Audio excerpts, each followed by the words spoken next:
Hello. Oh, I guess if I tab out of the game, it doesn't show. Never mind. Welcome to Return of the Obra Dinn. This is one of my favorite games I've made. Part of the reason for that is the music, which hopefully you can hear. The audio is okay. I really want the audio to be good for this stream because I am very quiet. Okay, well, let's check audio settings.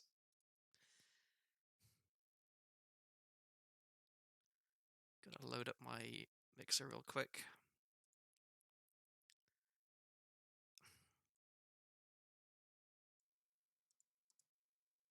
Okay, I should sound better now. I don't know what it is. I've tried everything I can find to turn off my input gain changing by itself, and I think it might be. So yesterday I used Facebook Messenger to do a video call with a friend. I do this every other week, and I think maybe Facebook Messenger somehow mucks with my audio settings. It like turns on automatic gain adjustment or something, even though I've explicitly tried to turn that off. Okay. So hopefully my audio is good now. Is the game audio okay? Because a big part of why I love this game so much is it's got fantastic music, which hopefully you can hear, and the sound design in it is really good. So I wanna make sure that the sound in the game comes across well.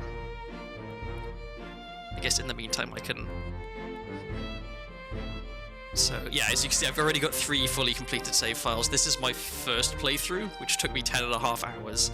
Because I was having to solve all the puzzles like properly, and I've since played through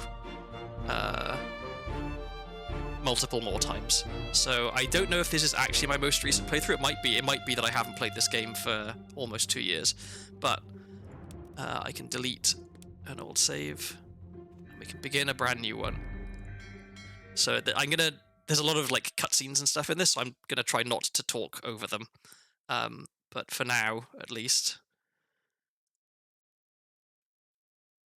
the Obra Dinn was lost at sea, and we are trying to figure out what happened to her.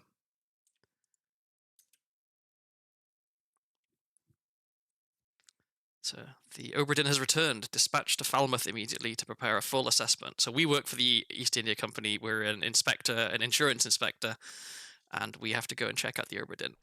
So off to Falmouth. Company man woke me up.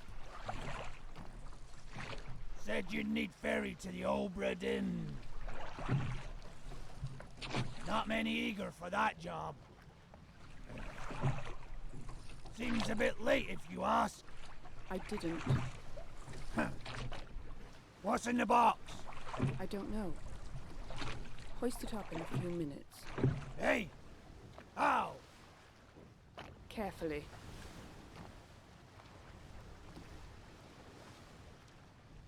So, interestingly, first thing, we have a woman's voice in this playthrough. It is random whether your character is a man or a woman each time you start a playthrough. So, I like to think that we rolled the lucky roll. We get to be the woman insurance inspector in this. So this crusty old fella has rowed us over to the boat. We've got this box. We don't even know what's in it, which is nice and exciting. And so up we climb onto the ship.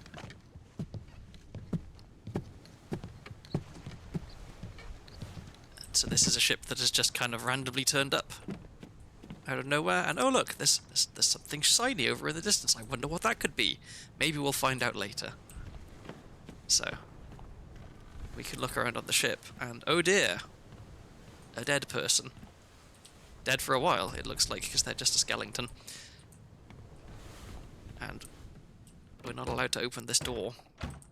This is a bit of the game design I really like. That this X below the door means you can't open it, whereas if it's a line, it means you can. It's just such a subtle little thing to indicate to you whether you can or can't go through a particular area. And so we can look around a little bit. Oi! It's too heavy! And our pal down there has got something to say for us, so we've got to go. Obviously, the most striking thing, which I guess I haven't even mentioned yet about this game, is the graphical design, right? It does not look like any other game I've ever seen. It's almost off-putting at first, I find, but I really appreciate the simplicity, I guess. Because obviously, like, in terms of, you know, polygons and stuff, It's too heavy! Lift it yourself! alright. It's too heavy. Take it yourself or open it here. Alright, so what's in our mysterious box? We have a book.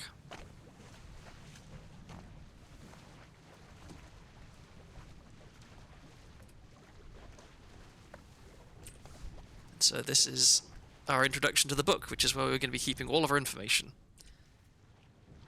So here's the preface. I trust that now you find yourself aboard the Obra Dinn. I expected this day to come, and my every intention was to tell the ship's strange tale within the passages of this book. Regrettably, failing health has allowed me to produce only the basic outline that follows. Your presence on the Obra Dinn is critical. I'll leave the discovery of its fate and the completion of this book in your hands. The next few pages will seem bewildering at first, and will make sense in time. All will make sense in time. Sorry. Use the pocket watch to determine the identity and fate of everyone on board. Complete each chapter accurately and return the book by guaranteed post to the French Office of Affairs in Morocco. The bargain chapter will remain unknown to you. I possess the details within, but have elected to keep them private for now. Henry Evans. And so, we have all of this information now. We have a map of the journey that the Obra Dinn took, or was intended to take. We have a map of the ship, including a little "You are here" symbol, which is helpful, so we can see all the various parts of the ship. We have a manifest saying everybody on board and where they're from and what their role was on the ship, which is very helpful. We have a couple of cool little pictures showing, presumably, everybody on board, including this unhappy scene. I wonder what's going on here. And then we have the book, which is currently empty. So let's go through the book, because I think we have to do this all the way through. Oh, we just missed something there. So this is the bargain. This chapter will remain unknown to you until you leave the ship and return the book to me. This is just letting you know you can't fill this bit in yet. And then we have a glossary, which I didn't need because I've watched Master and Commander, I've watched some Horatio Hornblower stuff, so I know a lot of these words. But this is very, very helpful if, for example, you're like, what is a bosun? It tells you what the bosun does. What is a purser? Well, they're an administrative official, they do accounts for all the cargo. And so this is helpful because the game doesn't try too hard to hold your hand in terms of making things obvious. Like, the characters will talk as if they were those characters rather than if they were characters in a video game. So it leaves a lot of stuff for you to figure out on your own. And then we have this interesting symbol. I wonder what that is. So that's our book, and then this is our pocket watch. Memento Mortem. Remember death. So this is the key mechanic of the game, which we will demonstrate in a second. So back up onto the ship we go. So yeah, I was going to say, in terms of the graphics in this game, obviously the actual ship itself, as a 3D model, is beautifully constructed. Like, there's so much detail here. It's just the textures are very, very plain and simple. So I really appreciate that there's this mix of complexity and like fidelity, but also simplicity. And I think the game would be a worse game if all the textures were like, you know, high quality, realistic textures, making it look like, you know, wood and other stuff. So if we stand in this body, we can get our pocket watch out. We can see what happened. Captain! Open the door! Kick it in. Ah! Lest we break it down and take more than those shells! You bastards may take exactly what I give you! And so, we get to see the moment of this person's death. And we need to figure out who all these people are, how everybody died, if they did die. And you only ever get still images and a recording of some dialogue or some audio from the background. So we can see there's this bloke running up there. We've got these two trying to break in. This guy's just got shot in the throat by this person. And from the dialogue, we can presume This person is the captain. Because they said, let us in, captain, and then he said no. So immediately we can start making some inferences here. And you can look around at these scenes, and there's often more stuff for you to see as time progresses. I'm going to be trying to not exactly speed run, but go a little bit quick, because there's a lot of this in the game, of sort of waiting in these areas. You can't speed it up, so I'm going to try and get through them.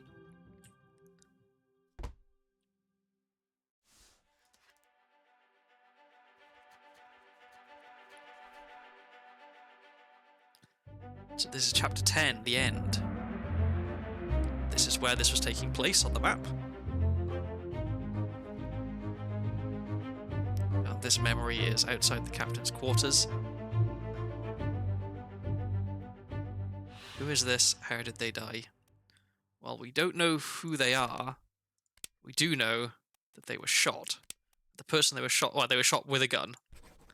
By an unknown attacker. So technically right now, we don't know for sure. But this person who died, this is the person marked with an X, he's saying, "Captain, open the door, lest we break it down." And then he was shot by the captain. So I think it's fair to say we can say that he was shot by the captain, Robert Whitterell. But we don't know who he is yet, so we have to leave that bit blank. And so other things, information in the scene, it'll tell you where this happened. It'll give you like a rundown of what the dialogue in the scene was, and it'll also show you these are the people who were there. So this person was shot with a gun by the captain. This person probably is the captain. So that sound is the door opening. Just go through the door to exit the memory. And now, because we saw a memory in which this door was open, this door is now open. So the fact that it's kind of fuzzy indicates that it didn't start off this way, right? We came here, we tried this door, it was closed. We saw this memory in which the door was open, so now this door is open, we can move through it. So this is how the game sort of gates progression. You see, we've got 2 corpses here, so which one do we pick first? Let's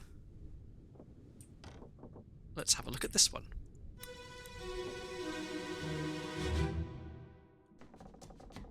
Where are they? Must be in here someplace.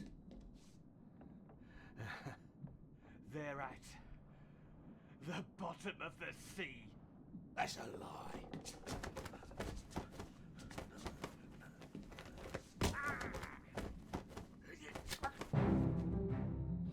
So more dialogue. Where are they? Where or what? We don't know yet. The game is teasing us with some information. The captain's getting stabbed in the shoulder, it looks like, but he's done for this guy. And if you remember earlier, before this one, as this man was getting shot, there was someone climbing up here, right? So time has progressed a bit. That person is no longer up here. They are, in fact... Can we see them? They're just there. They're climbing down. So this is another neat thing, is that stuff can be happening outside of the immediate area that you're in this. So it's beneficial to kind of explore and look around and try and get all the information, because here he is, jumping down behind the captain with a knife in his mouth.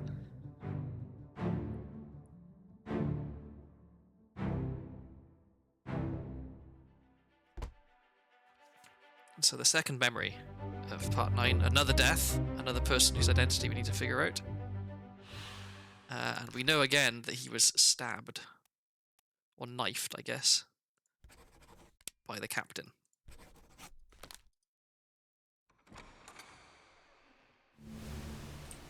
So now we have to go back through our door to exit this memory. And then we can check out that last corpse that we saw on the ground. Over here. Figure out what happened to them, because we know there's a guy with a knife creeping up on the captain, so...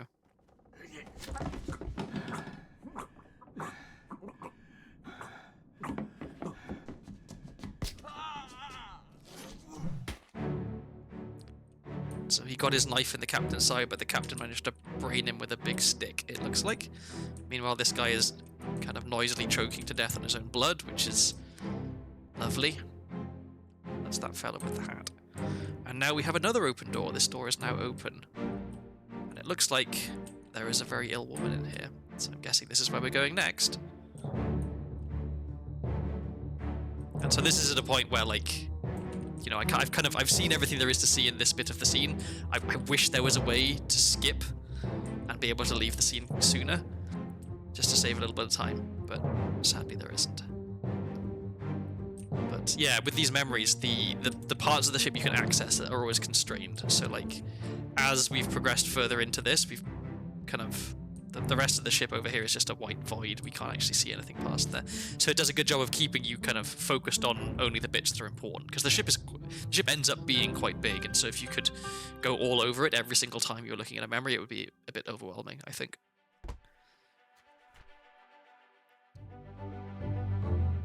So this is all standard. Who is this? How did they die? Well, they were clubbed by the captain, I think. And so we're putting all this information in now, even though we don't know who they are, because if you can, like, if you can know that a piece of information is correct, like beyond a shadow of a doubt, it's always helpful to put it in, because otherwise you might forget it at a later point. One really neat little thing that I want to talk about briefly, so it won't become obvious until we get to a later part of the game, but the time on the pocket watch changes depending on which body you're looking at. So this one, it's a little bit after 10, right? 5 past 10, say. And this one is 10 past 10. And this one is a quarter past 10. And so the section that these deaths happened in was in section 10, the bargain. And so that's chapter 10, which is why it's 10 o'clock on the clock. And so if we look at this guy, it's again 20 past 10. So this is, you know, in order, the deaths as they happened in that chapter. Your brother, my friend, I shot him dead. I'll be with you soon, my love.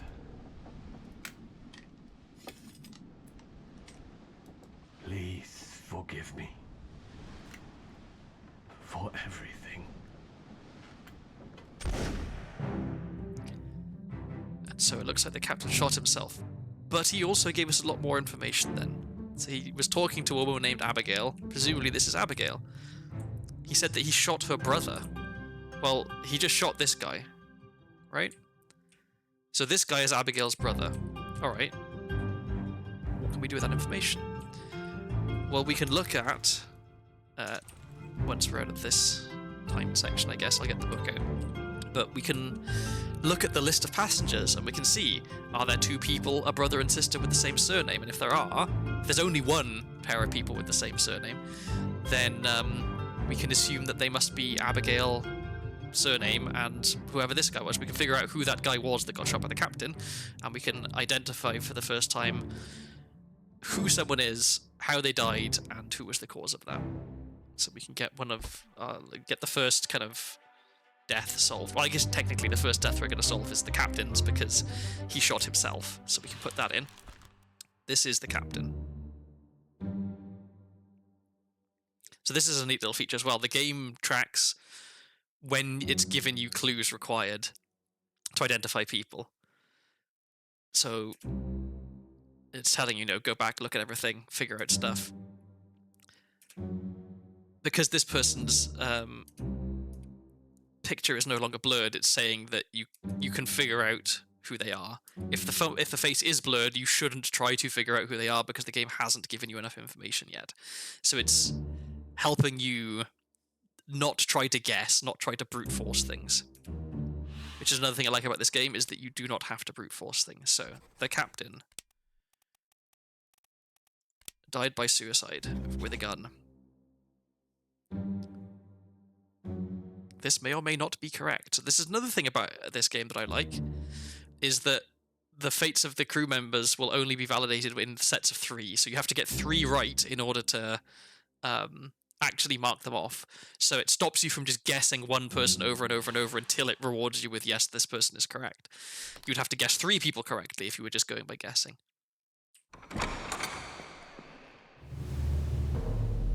So it makes you figure stuff out. And so that's it. We've looked at all of the deaths in chapter 10, the end, and there were 4 of them. 4 X's, 4 deaths. Okay, so we can actually do a little bit of detective work now. If we go back to the beginning of the book, we can look at this list of people. So Abigail was the name. Abigail Hoscut Witterell. Okay, Hoscut Witterell, 2 surnames. Well, the captain is Robert Witterell, so presumably she was married to the captain. And he said that he shot her brother. Well, William Hoscut, presumably, would be Abigail Hoscut Witterell's brother. She's from Scotland. He's from Scotland. Sounds about right. So now what we can do is go back out here to this guy, and we can say, I know who you are. So if we look at him, press tab to open the book. This was William Hoscut. So again, until we have 3 people, we don't know whether this is actually correct or not. And so let's try and get a third, because we don't have any way of figuring out who this person is. We don't have any way of figuring out who this person is. And in fact, if we look at them, their picture is blurred, so we can't figure them out. And the same is true of this person. Blurred picture, no point trying to figure them out yet. But if we look at this corpse, you see now we've gone back to a different chapter. This is no longer chapter 10, this is chapter 8.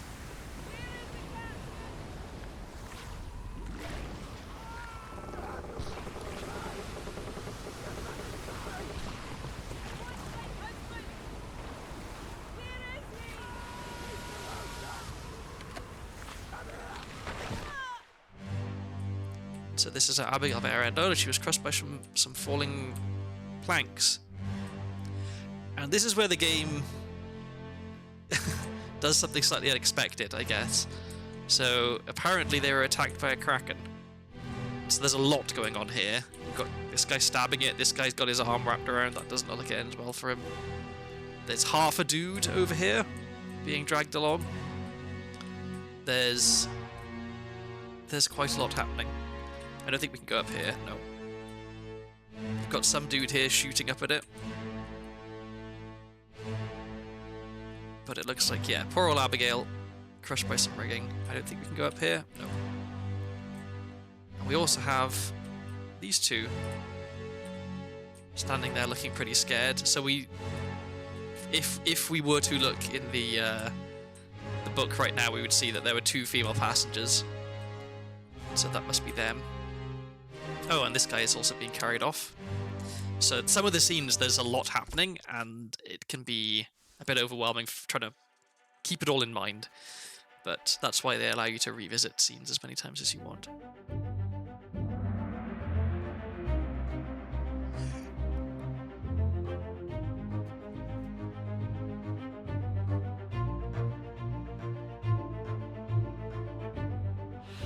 And so we know this is Abigail Hoscut Witterell. We know that she was crushed by rigging.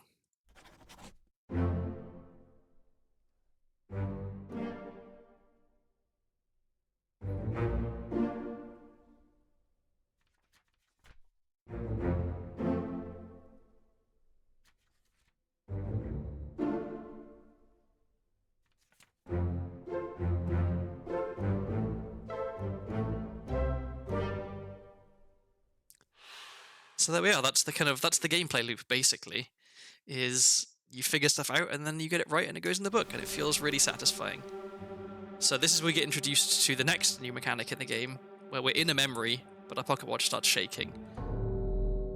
So we get into this kind of like weird view where this is highlighted. So we have to go over here.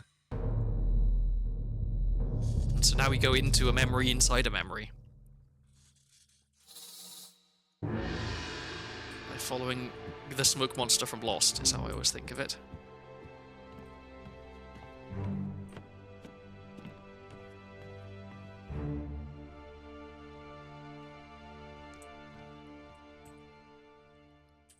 And so yeah, now this body isn't really here, it's fuzzy, but it's a memory of a thing that happened.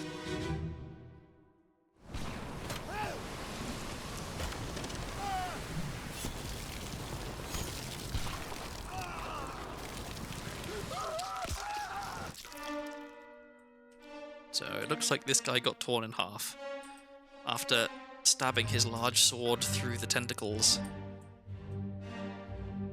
This guy is throwing something, a spear it looks like. There's some people falling out of a boat in the background. You should probably remember that for later, I guess. This guy's getting tossed a rifle. This guy is just having a drink, I guess. I don't know. He's doing some stabbing. There's just, yeah, there's an awful lot going on. This guy's not having a great time. This guy is already dead, it looks like.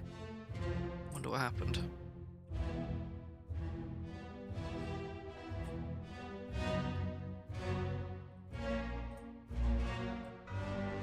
And I guess we'll find out shortly. Because that's how the game works.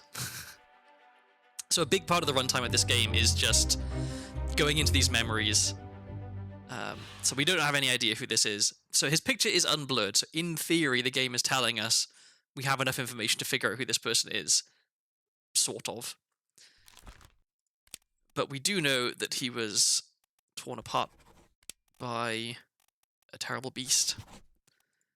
So we could try and figure out who he is, but he could be practically anyone. One thing, he does have tattoos on his body, and so it's unlikely that he's, you know, the Swedish Captain Steward, or like Lars Lind from Denmark, or John Naples from Wales. Like he may be from some place where it's common to have tattoos on your body, but I would have to guess, right? Maybe I would guess New Guinea as a place where he could be from, but he could also be from, like, I don't know, maybe that's the thing they do in Formosa, I don't know, right? So at this point in time, I wouldn't feel like trying to guess who he was exactly. So we'll leave him for now. We have another memory to go back to of this guy who is already dead back here, so we can see what happened to him.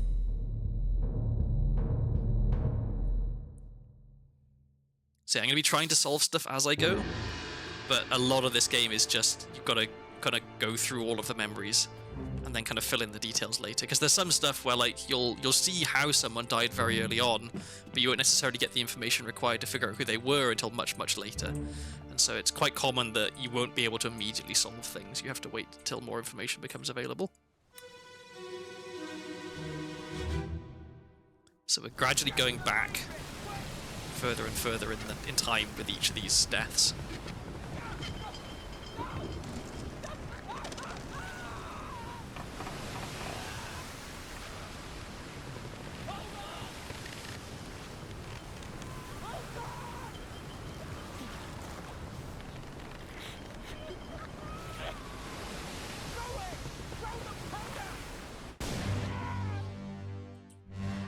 So someone got exploded.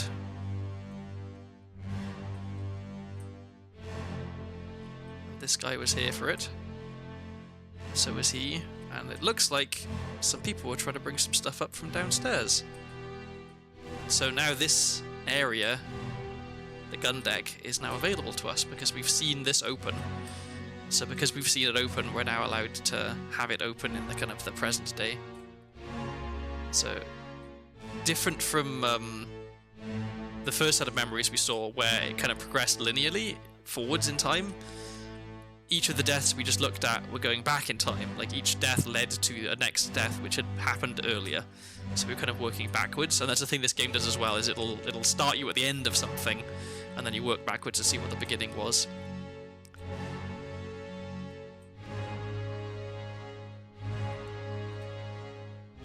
So yeah, we're about to leave this area.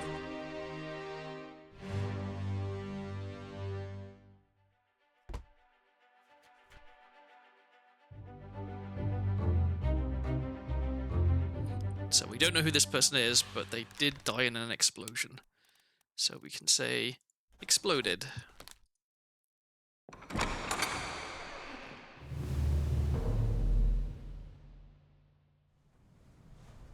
Alright, and so as I said, this area is now open, so we have a whole other bit of the ship we can go look at now, and so we should do that, because we need to figure out everything that happened. So it's good to have a bit of a look around. Can't go through that door yet. And we can't go through that door yet. It's like this is the kitchen area. So paying attention to which bit of the ship you're in is quite important, because people tend to be in the areas of the ship that they're supposed to be in.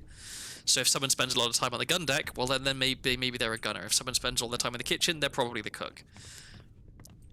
So there is a dead body there, but there's also something has happened here. It looks like a cannon, maybe this cannon, fired into the side of the ship, which is not the direction you're usually supposed to fire. We've also got some blood trail here, which leads to a dead body. So we'll remember that. We've got some other doors around here that we could look at, possibly. But for now, I'm going to try and do things in the order the game kind of hints that you're supposed to do them in, so I'll go and deal with this dead body, which is the first one I actually saw.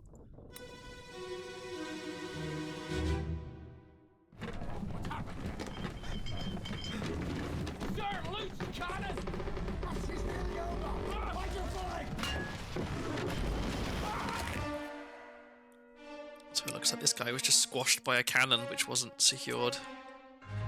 And it also looks like there's a guy who's dead already there. And that whatever happened here has already happened, because there's a lot of blood on the wall over there. I guess we're looking at that guy by accident. So these guys are having a bad time on the stairs. The ship is very wobbly because it's being attacked by the Kraken, as we can see out the window. So this is still further back in time from what we were just looking at. And so one thing we can do, if I open the book with this guy... Sorry, I need to zoom in on him, and then open this. Here we are. Open the book while examining face, flip directly to the sketch. So this is the guy, I think? No. Wait, so let's... Sorry. Zoom in, open the book. No, I can't. It's zooming in again. I'll do it in a second. What you can do is mark someone as not necessarily the exact person they are, but you can mark someone as a given role. So the fact that that guy was on the gun deck holding a rammer, I think they call it, the thing that they used to, push the cannonball and the powder into the thing, means he's probably a gunner.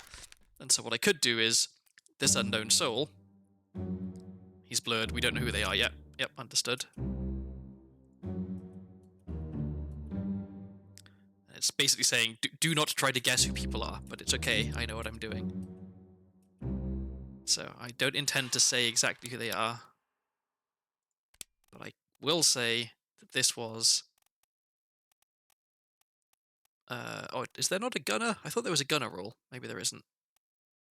Oh, gunner and gunner's mate. Okay, well, in that case, never mind. I was going to say that we could narrow them down, but you still can if you understand.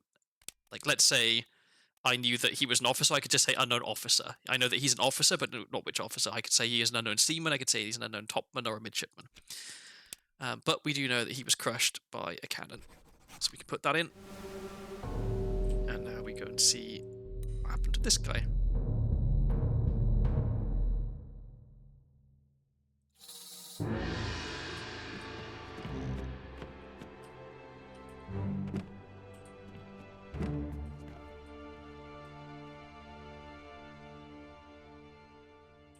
So the little smoke progressing there only actually happens if you're actively looking at it and following it. You can't just start it going and then go to where you know it's going to end if this is not your first playthrough. So...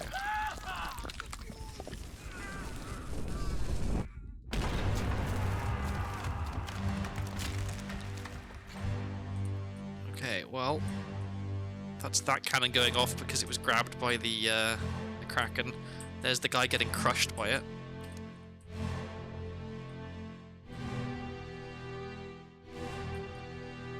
There's Mr. Tattooed Man again. And is this the guy who... Yeah, this is the guy who got stabbed by the captain with his weird hat on. He shows up quite a lot, it looks like. So maybe he's important.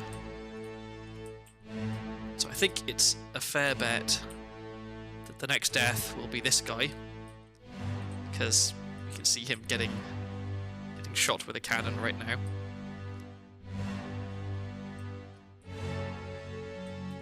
And now we have to figure out, was this guy crushed by a cannon or was he crushed by a beast? I think he's probably crushed by a cannon. Looking at it, the cannon's on top of him.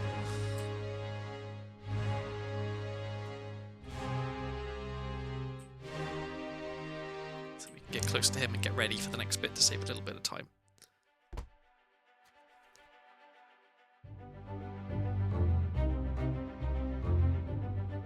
So 2 people died here.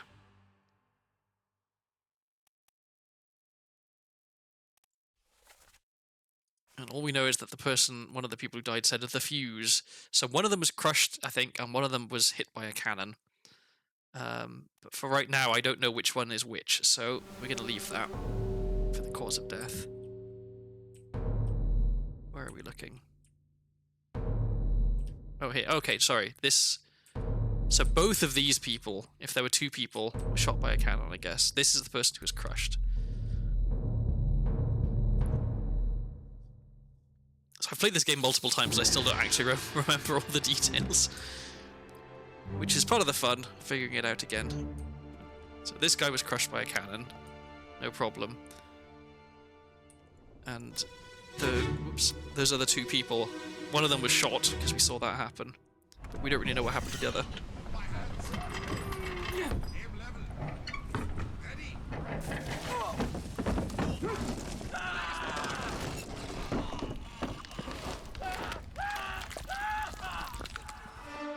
There's a lot of good screaming in this game. So this person actually, yes, was crushed by the cannon. And here are the 2 people, it seems, who were shot. So one of them is wrapped right around the barrel, which is maybe why we didn't get to see him, because he was obliterated by the cannon. So if we go and see this person, we can say that he was shot with a cannon by the beast, I guess, because the beast is the one holding the cannon. And the same applies to this guy. He was also shot with a cannon by the beast. Whereas this guy, we don't know who he is yet, and we can't enter his fate because we haven't finished this little cutscene bit. So is there anything else happening here? Well, there's the door, so we know we're about to leave. These guys are just trying to do their normal stuff. This guy, I guess he is going to get squashed by a cannon at some point, maybe. This guy has a fancy hat that's come off, it looks like.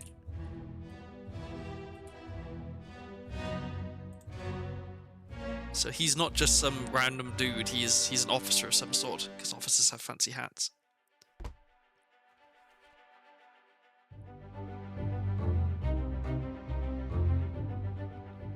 So this guy was crushed by a cannon.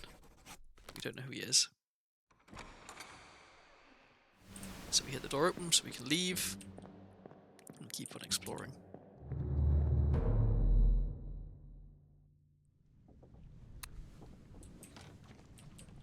So yeah, there's one of the guys, or at least the bottom part of him, but the other guy, it looks like, was just completely vaporized. So, blood. Let's figure out what happened in here.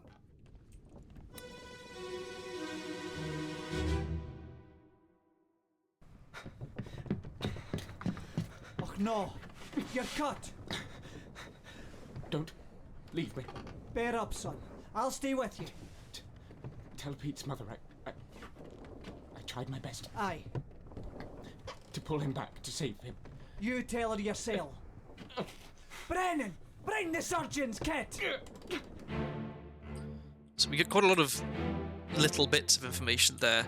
So this person, whoever they are, has a Scottish accent. Oh, first meet William Hoscott. So we already know who he is. We already know he's Scottish. We don't know who this guy is, but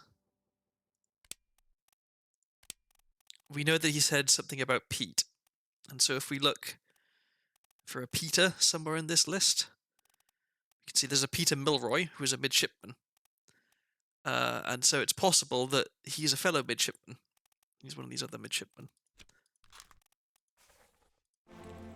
And we also heard Hoscott calling out, Brennan, get the servant's kit. wouldn't you know, this person here is listening and saying, did someone call my name? Because it turns out this is Brennan. So now we've got to find Brennan in here. Who is Brennan? Brennan was Henry Brennan, seaman. So he's just a regular sailor. We can put him in. We know who he is now. It looks like there's been more deaths. This guy we recognise from the captain's quarters. He was someone who leapt down with the knife in his teeth to try and stab the captain, I'm pretty sure. Yes, he was the one who was clubbed by the captain. So another thing we can do is we can come in here and we can look. The location of the corpse is here. This is... I guess we don't actually... Oh, this is a different corpse, sorry. We have to wait. Can I look at where I am right now? Where I am right now is...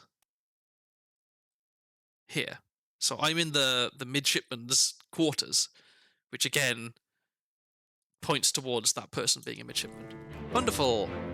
This game has been rated for a... The art style is very cool. It is. I really like the art style. I have to say, if you intend to play this game yourself, you probably shouldn't watch this because it's completely full of spoilers. I'm playing through the whole game and solving all of the mysteries and stuff. If you want to experience the game for yourself, I highly recommend that you play it yourself because it is a great game.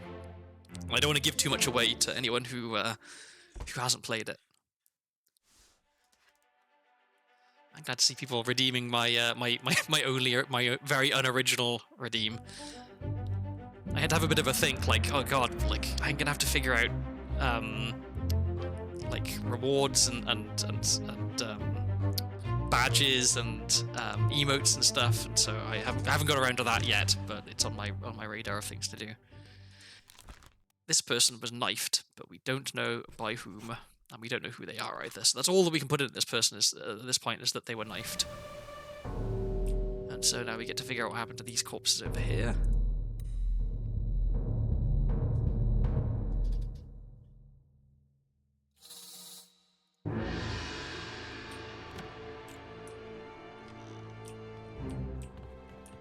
So we follow the smoke monster from Lost again. And it takes us here.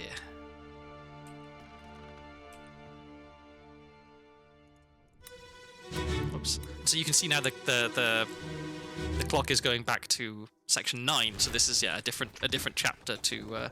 What's all this, you damn fool?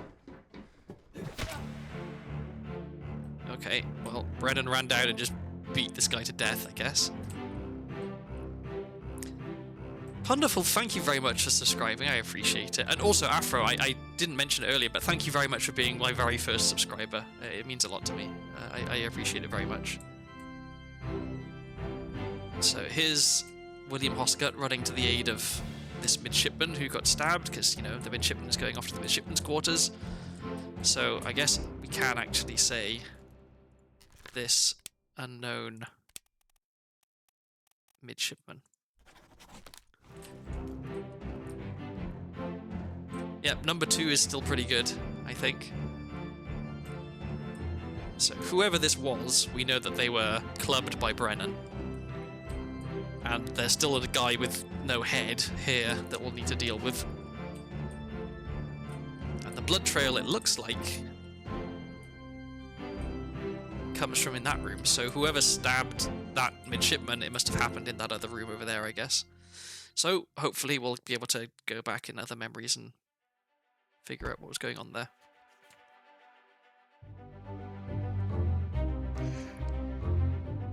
So, we don't know who they are, but we do know that they were clubbed by Brennan. Brennan's all the way down here. Brennan.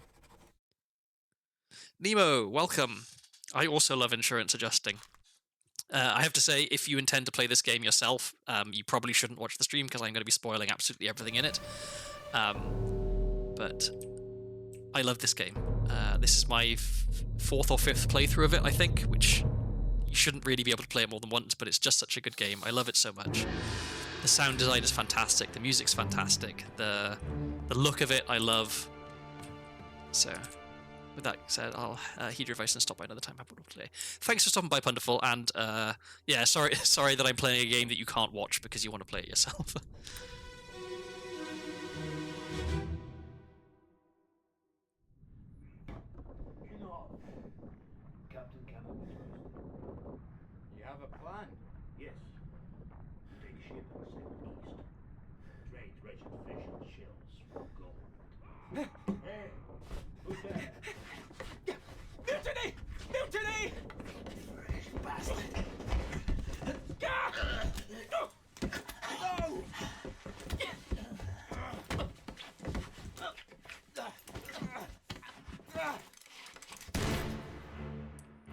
So that was the sound of this guy getting stabbed after overhearing a conversation between this guy whose head is still blown off and some other people in here, I guess. They were planning mutiny. And he heard and didn't like it. Oh, sorry. This is the guy who got stabbed. This is some other guy, I guess. This is the guy that Brennan brained. So there's Brennan. I guess he's overhearing that. There's William Hoscott. And up here, there's a dead dude getting tossed over the side, and it looks like there was a big fight. So I'm guessing we're going to be coming up here next to figure out what happened there. And here we have the captain, I believe. Yeah. Having a bad day. This is the face of a man who's not enjoying himself.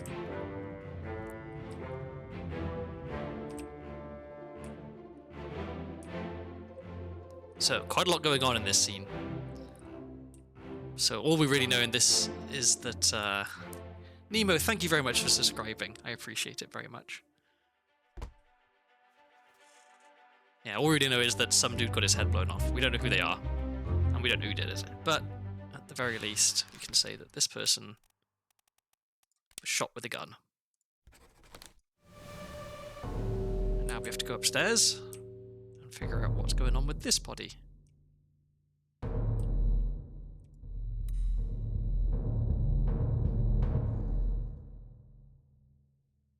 I'd be in the cold ground if I didn't get that found as bad. That's fair enough. I went ahead and made a bunch of people VIP because it seemed only right. So you're, yeah, if you see you have a nice shiny VIP badge next to your name, then that's why.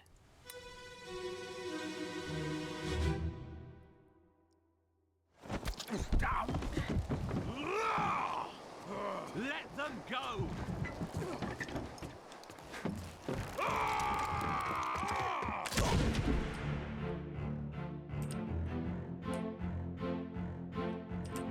So, that was the captain saying let them go. There's one of the female passengers shooting this guy. So he was shot with a gun, I guess we know. But we don't know who she is. Although, her portrait is not blurred, which means that in theory the game has given us enough information that we could know who she is. The game is about to tell us that. This is a deduction rating. A higher rating means that it'll be more difficult to deduce this person's identity. Focus on the easily deduced identities first and leave the more difficult ones for later. You're not the boss of me game. We can look at who the passengers were, because there's very few women on board this ship, because obviously you don't have women on board a ship. It's bad luck. So there's an Emily Jackson and there's a Miss Jane Bird as passengers, who are presumably, this is one of them and this is the other, because this is, we know who this passenger, female passenger is, so we've got two. One of them is Miss and one of them is not Miss, and so we could assume that the younger one is Miss and the older one is not Miss. There is actually, in an earlier scene, a more concrete clue. But, oh, we have another guy who's been stabbed here, so I guess that's the next thing we'll be checking out is, how did this person die? And maybe we'll be able to get a bit more information about who's in this boat. Because there's someone there, but we can't really see who she is. I said she. Oh no, that's a dude. Okay. There are more people. Oh yeah, there's someone down there hiding. It looks like. Can we get it to focus on them? Maybe not. And there's whoever this is, who we can't check out right now as well. So, the game does a lot of giving you incomplete information up front. Like, you'll spend a long time knowing a little bit about lots and lots of things. It's only when you get quite near the end that you can finally put all the puzzle pieces together. So we don't know who this person is, but we do know that he was shot with a gun by an unknown passenger. One of the two female passengers, but we don't technically know who yet.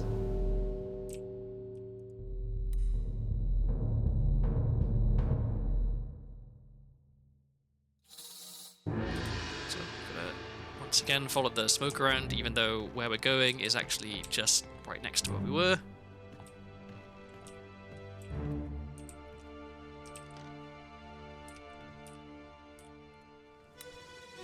Oops.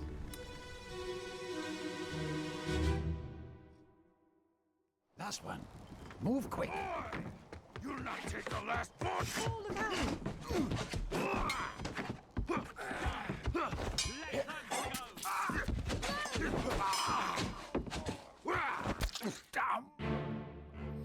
So we had a big clue there.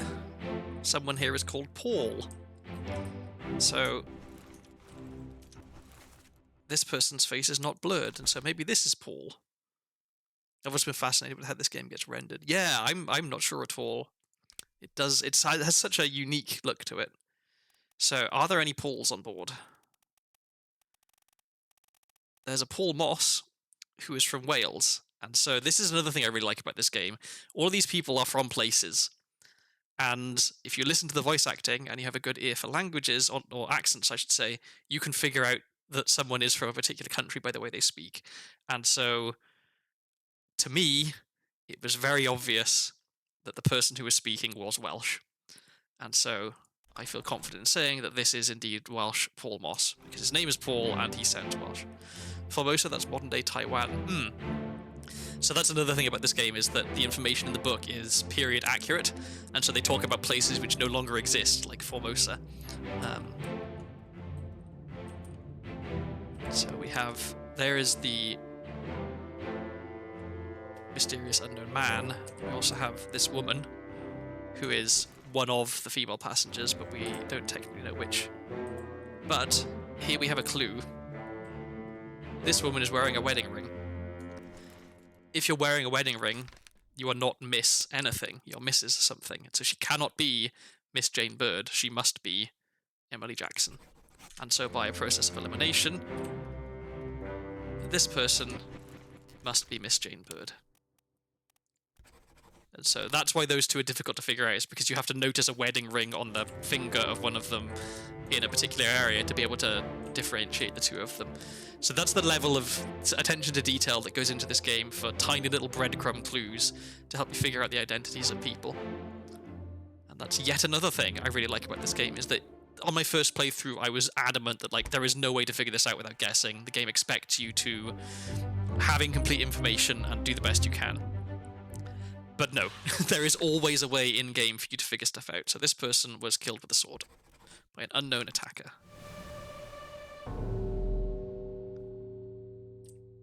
Oh, and now there's a corpse down there, so let's go and figure out what's going on there. So we're going back below decks. And it looks like here's our person spying on the meeting. This is the group of people who are talking about mutiny. This guy is -1 arm. What year around does this game take place? I think, if I go back to the very beginning of the book,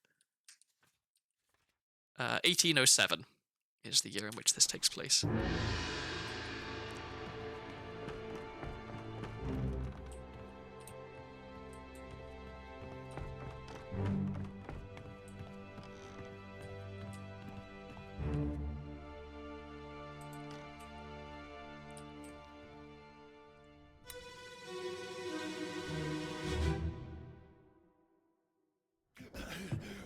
Put me down! Let go!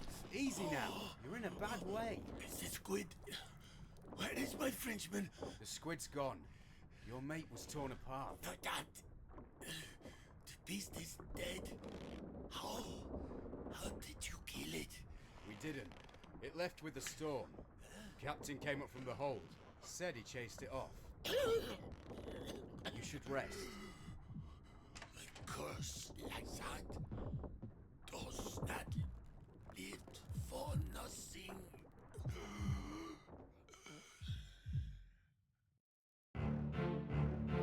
So again, a lot of information in that scene.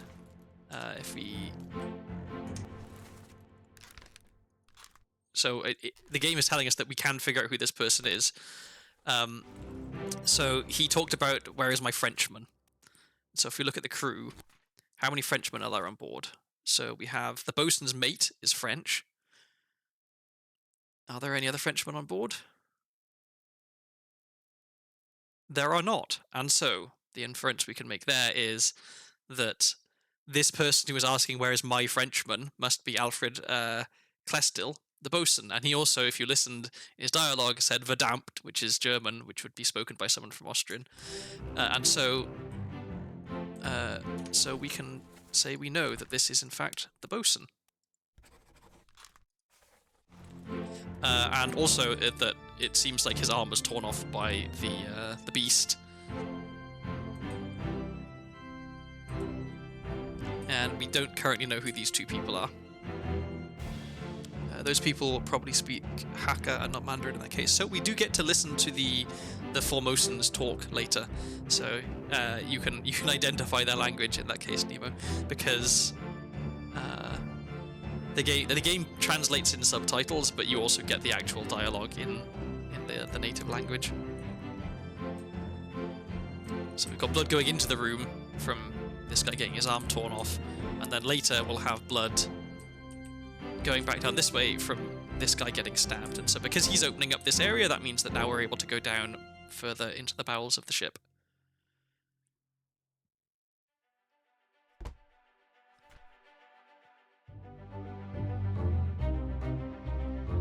So his fate was that he was torn apart by a terrible beast. Now we also know some other things. So we know now that this guy was the bosun, and that his Frenchman was torn apart by the beast as well. And so first we have to listen to the door open. But what that means is, if we go all the way back here, if we go to the crew, we can say that the bosun's mate, we don't know who he is. Well, I guess that means we can't actually say what happened to him. Never mind. If we did know who the bosun's mate was, we could at least then we could say how he died as well. So we heard the door open, so we should go through it. Here it is.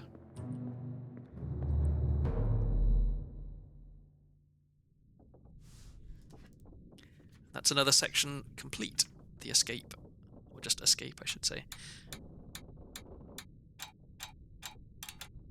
So, lots of deaths, but also some unknowns. So 4 people, we didn't see them die, but we have to account for their fate. So these are the people, these 4 people were on the boat that was being loaded into the water. So presumably they escaped to somewhere. We just don't know where. So for now, that has to be left. Alright. And there's a leg dangling here for some reason. And also we can go downstairs. So first things first, why is there a leg?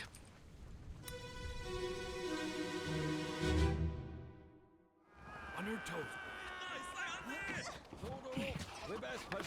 Go back there! Here. Captain! Slack the lifts and lower the boats! The whole crew will be on us! Give it up. So the reason there is a foot is because this guy was shot, and his leg was tangled up in some rigging, and so after he fell overboard, he just kind of dangled by his leg until the rest of him fell away, I guess. He was shot by whoever this is, who we don't know. And it looks like they're trying to kidnap this woman. And this guy, who, if we can zoom in on him, this is one of the members of the Formosan party. So we know that these 4 people are all Formosan. We can't identify all of them yet, apparently. We don't know who they are. So technically, if you were worldly enough, I guess, you could look at this list of Formosan passengers and know which of these is a woman's name, right? But not being familiar with naming traditions in that part of the world, I can't say, oh, this is clearly a girl's name, there's only one more woman, this must be the woman. So the game at least doesn't expect you to be able to figure that out, which is why all of the faces are still blurred. So, that was a death there. I'm trying to remember if there's another one somewhere else. Well, this guy looks like he's been hit on the head. This guy looks like something has happened to him, but he may not be dead. This guy, however, might be dead, because he's got a big thing in his leg.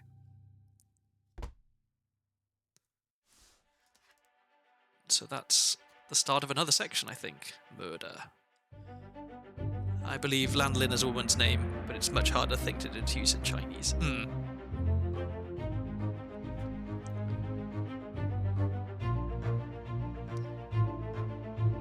So we don't know who they are. We do know that they were shot with a gun by an unknown attacker. And here is another body.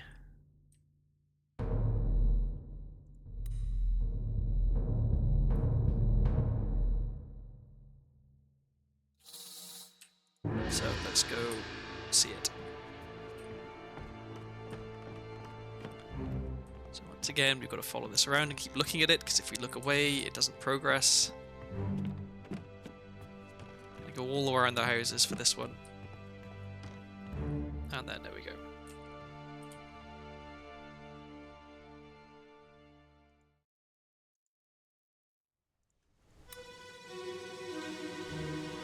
So now we're going all the way back to 3, section 3. You have been found guilty by self-confession of the murder of Nunzio Pasquale. Quiet. As captain of this ship, and by the authority of the East India Company, and thus the Crown of England, I sentence you to death by firing line. Mr. Wolf, when you are ready. Right, sir. Ready, men. Aim. Fire! Welcome, Standard Error DK. Nice name. So, we heard a little bit of dialogue in that scene where someone, this guy presumably, was talking to Miss Lim. And so now her face is unblurred, because now we know who she is, because someone referred to her by name. She is Bunlan Lim. And we also heard that this guy being shot, if we can zoom in on him, is this guy, and his name was Hock Sen Lao. Hock Seng Lao. So this is a scene which initially I got really confused by, because, right, he's being shot by 4 people, right? So which one of them killed him? Well, if you look, only one of the bullets actually hits. This guy misses to the right, this guy misses to the right, this guy misses to the left. It's only Brennan, whose identity we know from earlier, actually hits him. So he was killed by one person and one person alone, and it was Brennan. We also heard the captain saying, Mr. Wolf, when you're ready. So this guy here, who seems to be directing events, could be Mr. Wolf. So if we... Oh, I guess we can't, the time is up for this area, but the game gives you a lot of information. You just got to be picking up on it and using it correctly.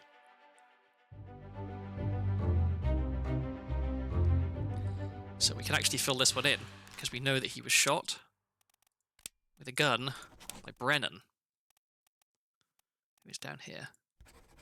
There we go.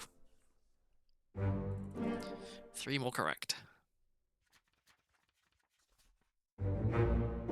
So we were right about him being the bosun. We were right about him being Hock Seng Lao, and that he was shot by Brennan, which was the tricky part there, was that it was Brennan that did it, and we know that this guy is Brennan, and he was knifed by the captain.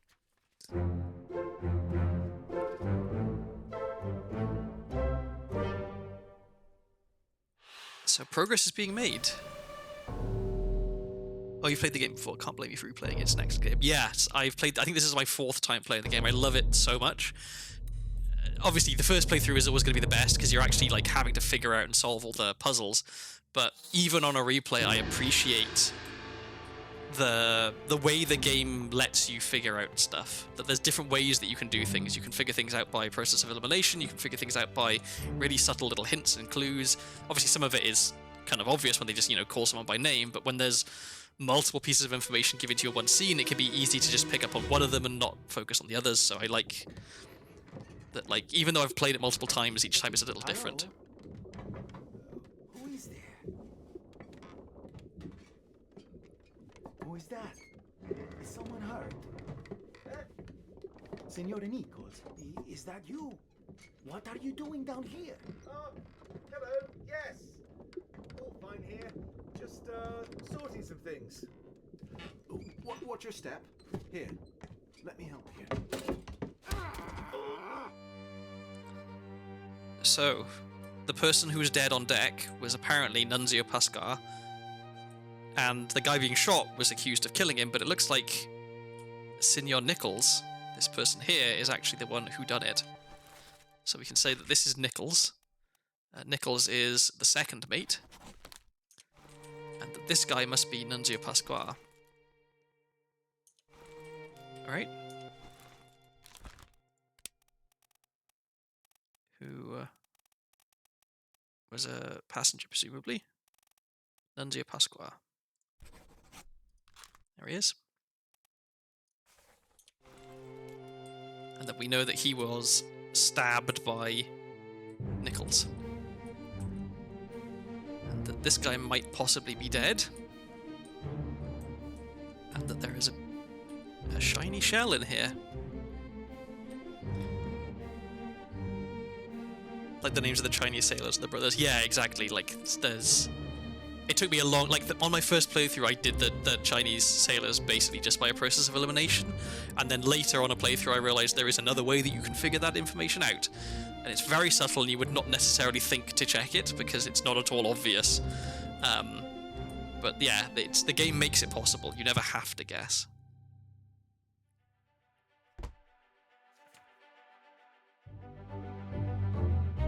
So, we know what happened to this person. He was stabbed by Nichols. Was stabbed. Oh, knifed, I guess. Knifed by Nichols.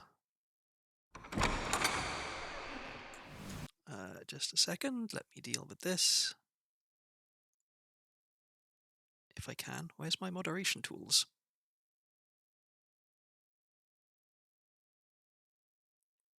Huh, for some reason I don't... Oh, maybe I need this. Yes, that's what I need.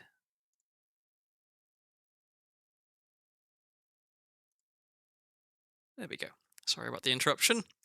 Okay, back to it. So we go through here.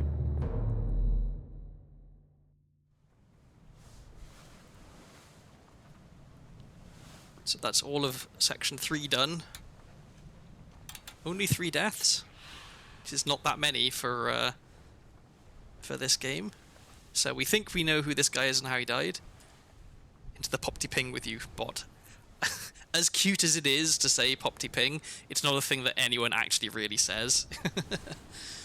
So this was the guy who was shot getting onto the boat, and now we actually think we know who the unknown attacker was. It was actually Emily Jackson. So we can fill that in. Is there anything else that we can fill in that we didn't know before that we do now? So, this guy was crushed by a loose cannon. We don't know who he is. This guy, we do know who he is. This is Mr. Wolf. So we can put him in. He's the gunner. We don't know who this person is. We don't know who this person is. In theory, we could figure out who this person is. I know who they are, and I know how we can figure it out, but... I'll leave it till a little bit later. It's saying we can figure out who this person is. I don't know about that. We don't have the bargain. And then in Escape, we know that Paul Moss was stabbed by somebody. And that somebody was shot with a gun by... Oh, an unknown person. Sorry, this is the person who was shot by Emily Jackson. So, who did we say was shot by Emily Jackson earlier, or it was someone else?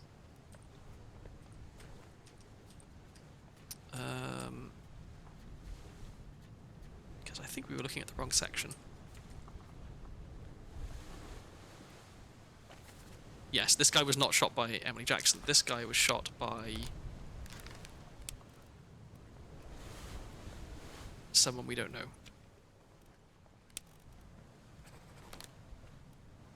Although there were a lot of other people present. So maybe we do know, depending on who it was that actually did it.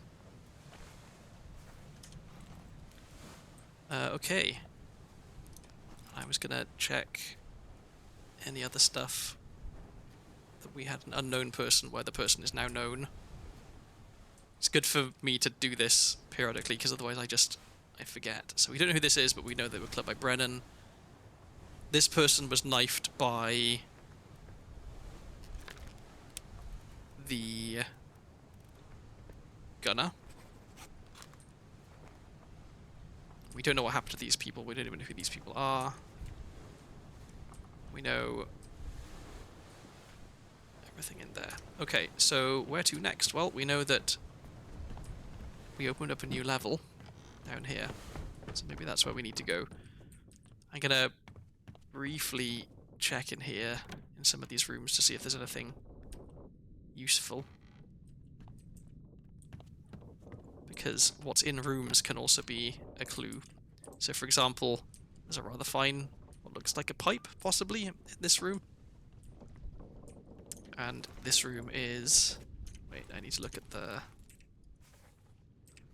just the map. So we're currently here. This is the bosun's room. And so if we see someone with this item in their possession, then they're probably the bosun. We can have a look over here. This is just steward's rooms, I think, if I remember correctly. So nothing really giving us much information in there. Well, there's a seaman's whistle. Oh, of course. That makes sense. And the bosun would be the person who does that kind of thing, whistling the captain on deck and things like that.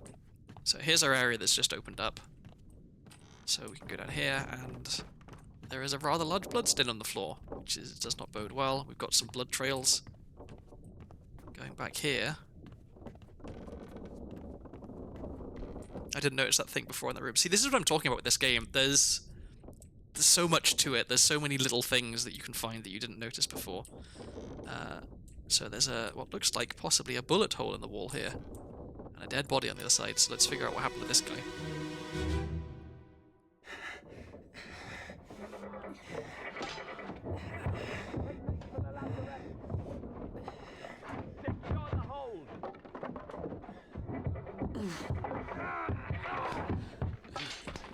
Someone shoot the damn thing! So this person was shot from the other side. And then in here, we just have a perfectly normal crab person. So, yeah. There's a lot going on in this game. So we can peek through these windows and see, it looks like a bunch of people are trying to deal with it. It looks like the person who actually did the shooting is that guy. But we can't quite zoom in to see who they are. But if we can recognize their clothing and the fact that they're bald, then maybe we can figure out who it was actually pulled the trigger, caused that person to die.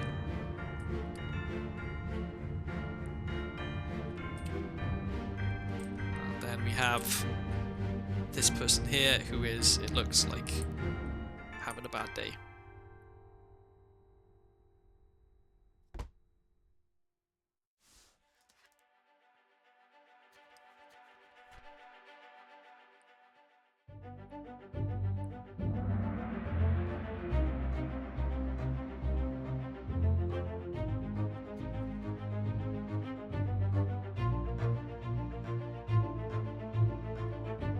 So who is this? I don't know. The game seems to think that I can figure it out. Maybe I can. I don't know right now, but we know that they were shot with a gun. So we can put that in. And now we go to see this guy's fate.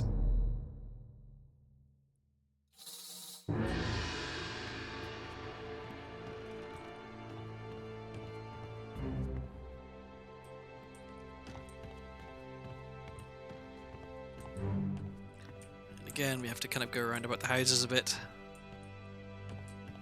before we get to here.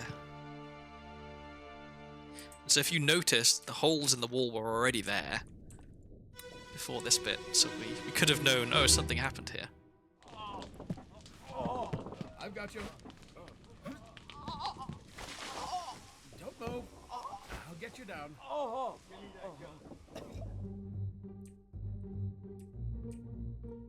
So it looks like there's already a dead one of those things up there. Or maybe it's not dead, because we know that later on someone gets shot through the wall. The person who got shot is already making their way down here. It looks like they've already been injured somehow. So we don't know who that is yet. Looks like they got spiked and pulled the spike out. And they're throwing water on this, so maybe there was a fire. This person is saying, "Give me that gun."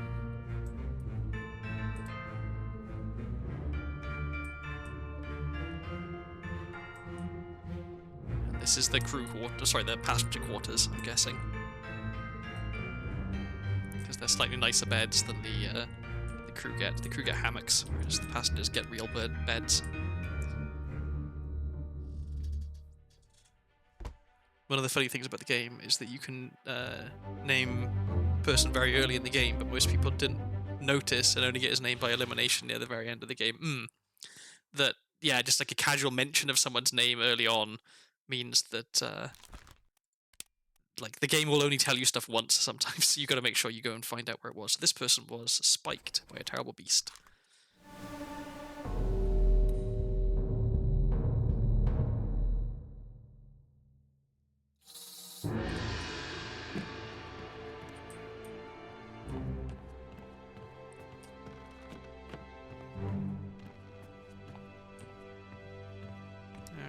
Around we go, and finally we get to see what happened here. The sound effects for the crab monsters are really interesting. I feel like there is definitely like goat in there somewhere in the sound. I think we get to hear it here.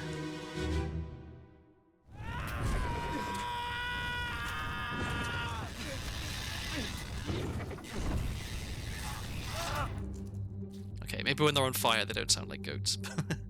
The person I'm talking about isn't named or mentioned at all for that. Oh, that's true, yes. I think I know who you're talking about. If we go and look at the sketch. So, oh, thank you for following. So yeah, we have this lovely drawing which includes everyone on board the ship, except, of course, the person who drew it, who is this guy. So a picture of him doesn't appear, but he's an artist. So it must be Edward Spratt, yes. So we can say that we know that's who this person is.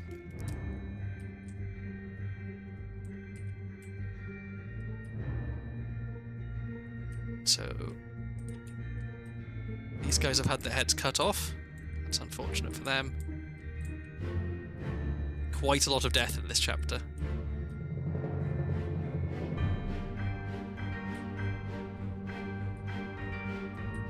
So here's the guy who got spiked, crawling his way down this way. Oh, that wasn't the guy. Okay, well then I guess I don't know who you're talking about.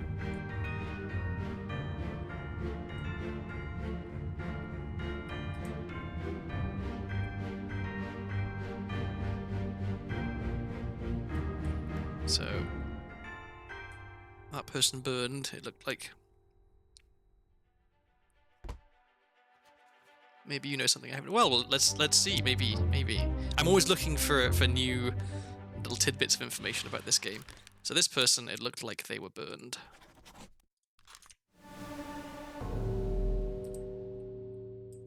Oh, that's just fire. Yes, so we go over here to these guys. Their cause of death, at least, I think is fairly straightforward. They were decapitated. But how?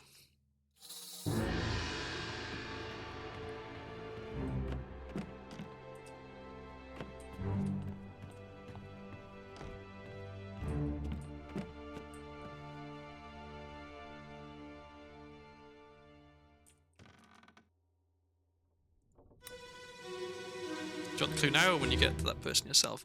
Give me the clue now, yeah, that's fine. Where are you?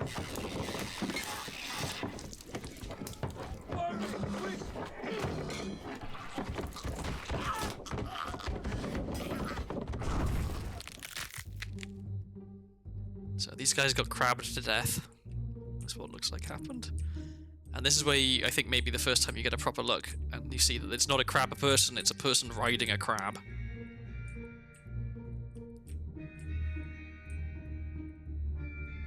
The helmsman, on the drawing he's holding the wheel. Oh, that's true. Yeah. And we've already seen, technically we've already seen what happened to him in an earlier scene, or at least by inference. So it looks like they're being attacked on multiple sides by people riding crabs, which I think is not a normal day for for people on board a ship. There's a guy's got stabbed. This guy's also got stabbed.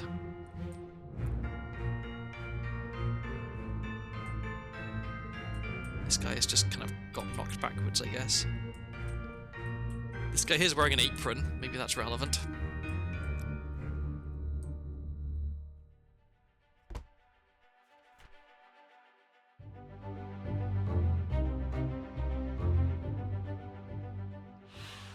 Maybe it wasn't the early 1800s. That's true. That's true. So this guy was decapitated by a beast because it was a crab. And this guy was also decapitated by a beast. And so let's fire. Yeah, we're going upstairs to check out that guy who was spiked into the wall.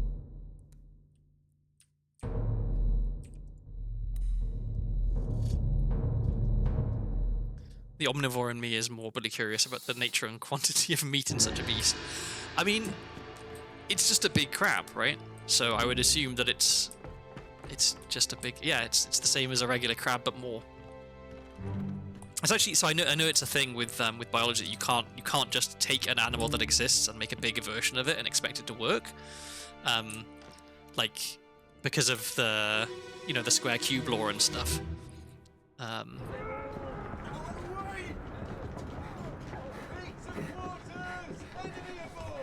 What's going on? Stay back! It's already done for Nick. Hey! Come on, boss! No, get there! Hey! Cat! So we've got a few bits of information there. One is that this is already done for Nick. And so if we look up here, is there a dead person? And if so, is it Nick? So apparently we don't know who this is yet, so we'll leave that. But this guy is also dead. This guy probably not Nick. Probably one of the Chinese sailors. The deep sea and the way water holds up a body helps get around that. That's true. And having like an exoskeleton possibly also has an effect. Another thing, we heard two accents, or rather we heard two different people talking with an accent in that last bit of audio, and they were both American. And so possibly this guy is an American. If we look at the crew list, how many Americans are there and who are they? So we have the carpenter is American and the carpenter's mate is also American. They are the only two Americans on board. So the people we just heard talking in that scene were the carpenter and the carpenter's mate. We just don't know which one was which, or really who was who. Except one of them did seem to say, like, take this. And there is an axe being thrown. So he looks like maybe he's the one who threw the axe.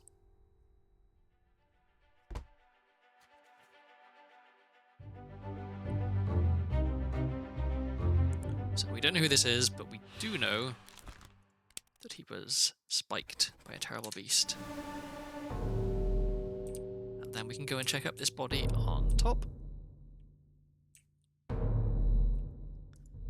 This is the person that we suspect possibly may be Nick, because we heard that they've already done for Nick.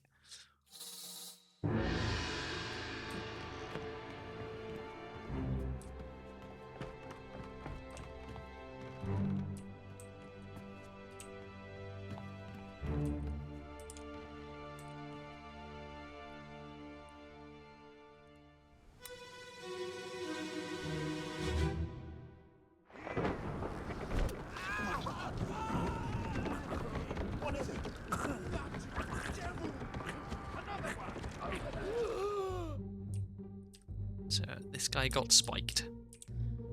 This guy looks like whatever happened to him happened up there, because he's falling down and about to hit that. We have a whole bunch of just kind of random sailors. There's Brennan again, our good mate.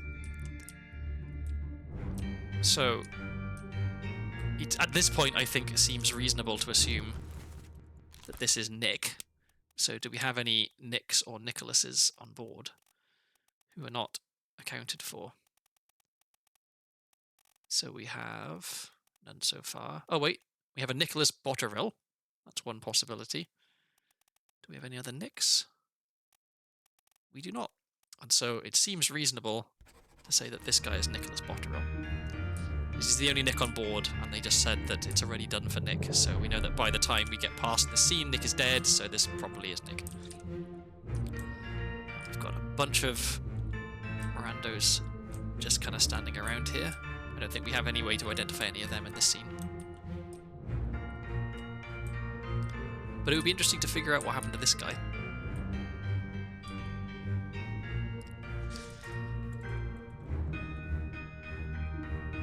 So I love the way the music in this game uses like ship's bells for the melody.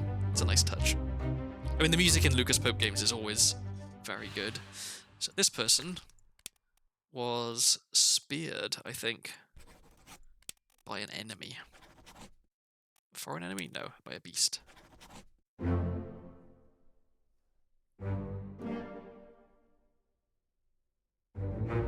So I guess we're calling them beasts, even though they are, looks like maybe have 2 arms, 2 legs, and just happen to live in the water.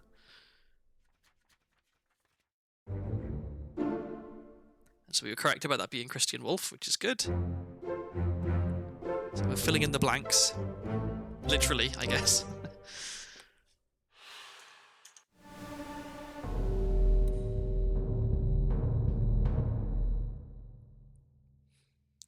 Alright, so once again,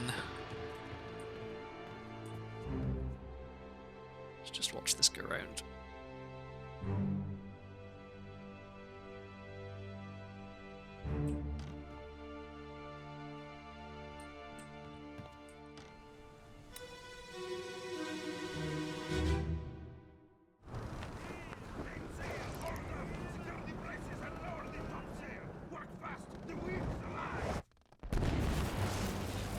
So that's how that guy died, as he was struck by lightning.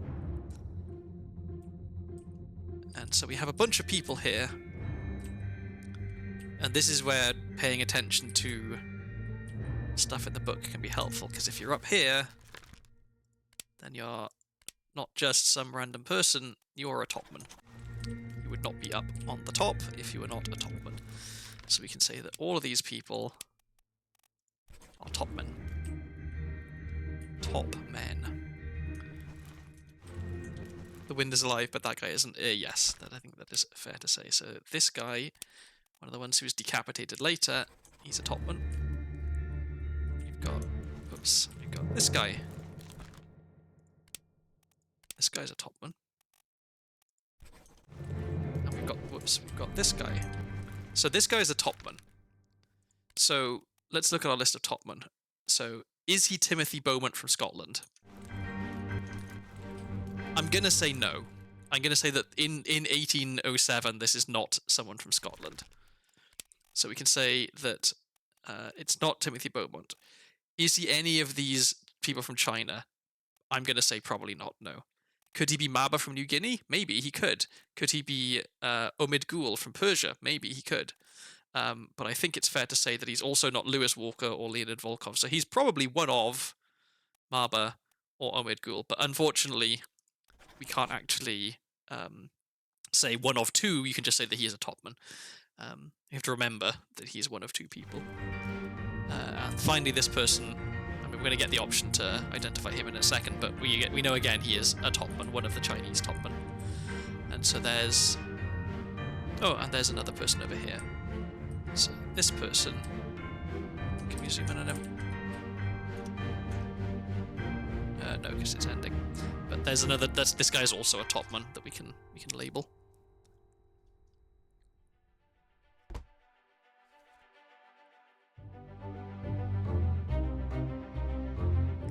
So we know. Congrats on affiliate. Thank you very much, Echo Sounds. This was a topman. And he was struck by lightning.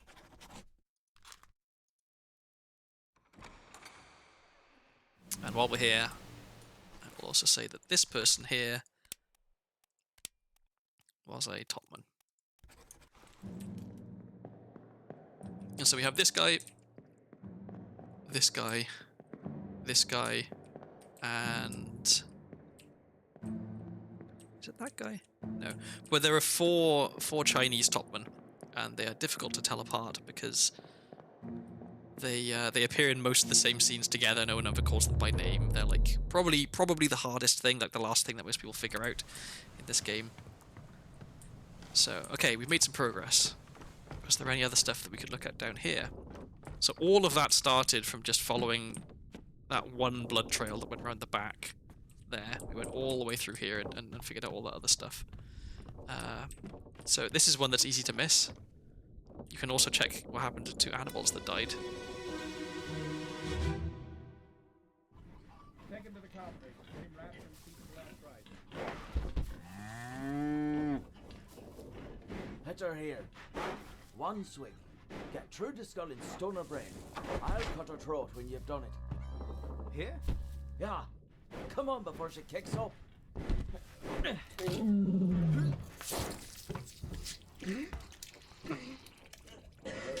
You all right there, sir? Never been on a farm, Chuck? Mind your shoes now. So again, quite a lot going on in that scene. They're slaughtering a cow. We've got someone with a strong Irish accent. We've got someone, Charlie, here, being sick. So we can, I think, straight away say that whoever this is Charlie. He's referred to as Sir by the butcher, which is presumably Emil O'Farrell, the Irish butcher. So this person is not just some random crew member, that they are an officer or a steward or a midshipman possibly. And here we have Charles. So let's just have a quick look to see if there are any. So we have Charles Minor, the boatswain's mate, but he's French. And we have Charles Hirschstick, the midshipman. And if we look at what this guy's wearing, he's wearing the same clothes as this guy who exploded. This is also a midshipman. Oh, Standard Error, thank you very much for subscribing. I appreciate it. So, we can say that this guy is Charlie Hirschstick, the midshipman. And that, oops, this guy with the apron on is very likely to be the butcher, because butchers wear aprons, so we can say that that's this guy, and he was spiked by a terrible beast. And then we don't know which of these. We know this was a midshipman. We know this is also a midshipman. We don't know which midshipman at this point in time. So we know that we've got three. Can I? Yeah, we've got three midshipmen on the crew. I'm pretty sure. If we look at the list of crew, we have here, yeah, three midshipmen. And so they're all together. We know one of them burned. We know that one of them... well, I think we know how they died, but we don't know which of these two here are.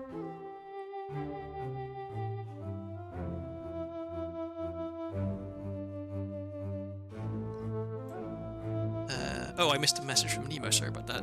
New Guinea, that tattoo style wouldn't have been practiced in Persian culture. Well, there we go. Thank you very much, Nemo. So it seems like then we can identify this person. It was... where was he? This guy right here. So this was a topman. He was not Persian. He was, in fact, Maba from New Guinea. There you go. So the game rewards you for knowing things, which is something I like about it. Figuring out that that guy's from New Guinea rather than Persia. And that was Charlie, the midshipman. And that was the butcher.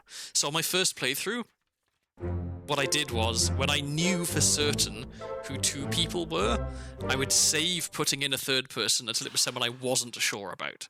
So that way I could have two that were solid, and then kind of guess a little bit and use a process of elimination for the third, which can be quite helpful. Alright, so this scene is over. And the topman with the turban could be Persian. Yes. So by process of elimination, we've got a topman with a turban, and we know we have a Persian topman, so it's quite likely that the Persian topman is the topman with a turban. Which sounds like a tongue twist. The topman with a turban.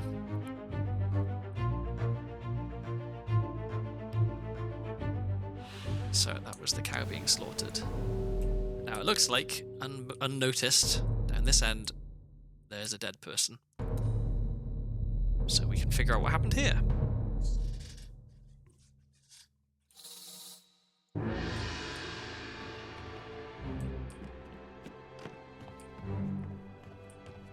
And this is a much earlier part of the story as well. I love that spiked by a terrible beast is an insurance claimable death statement. So there is an achievement you can get in this game, which I have because I love this game. I played it a lot. I'll stop talking for the cutscene bit. But Well, same as the other fellow. Some lung disease, not consumption. Made worse by the cold. Will it spread? If so, we'd all have it. They must have picked it up at the Alaska house. I checked all hands just now, and everyone is healthy. And him? What are his chances? I gave him some laudanum. We'll see.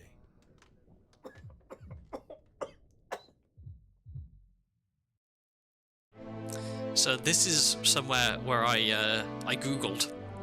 So this person who was the one talking mentioned the Lascar house. I was like, that sounds vaguely familiar. Why have I heard that before? So I googled it, and a Lascar house is a place associated with India, and so we can assume that this person is Indian.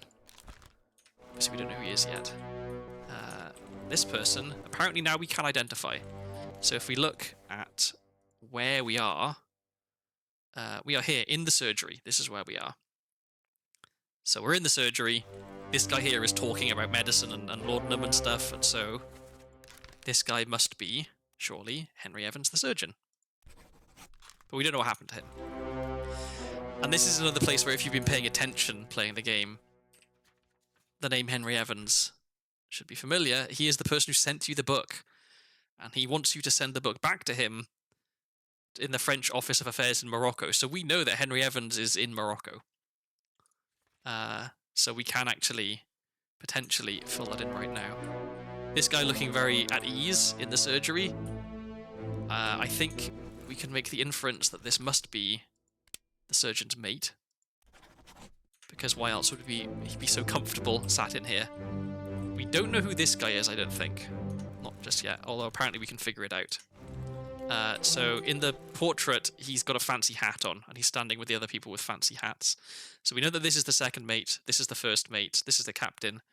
And so therefore, we have a third and fourth mate. So he's one of these two. He's an unknown officer of some sort. We don't know which one. This is also an officer. You can tell by his hat. So he's either the third or fourth mate. That other guy is also the third or fourth mate.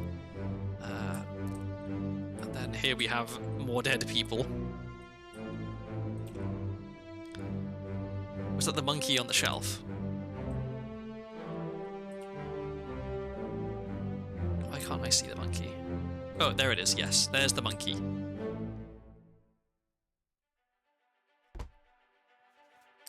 So this is part 2 of Bitter Cold. So this is very early on in the ship's journey. So we know that this person died of illness. So there's the monkey. We haven't really seen the monkey very much. And then I was promoted from Barnacle Scraper to 237th mate. Yeah. You can never have too many mates.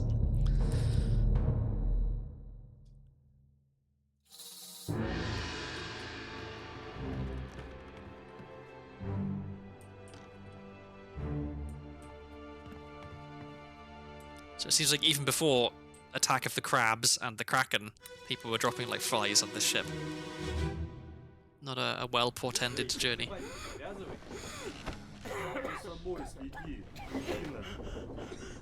Sayed? Sayed uto.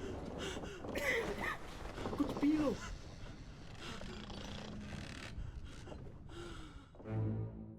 So more little hints there. We heard someone talking in Russian, more than one person talking in Russian.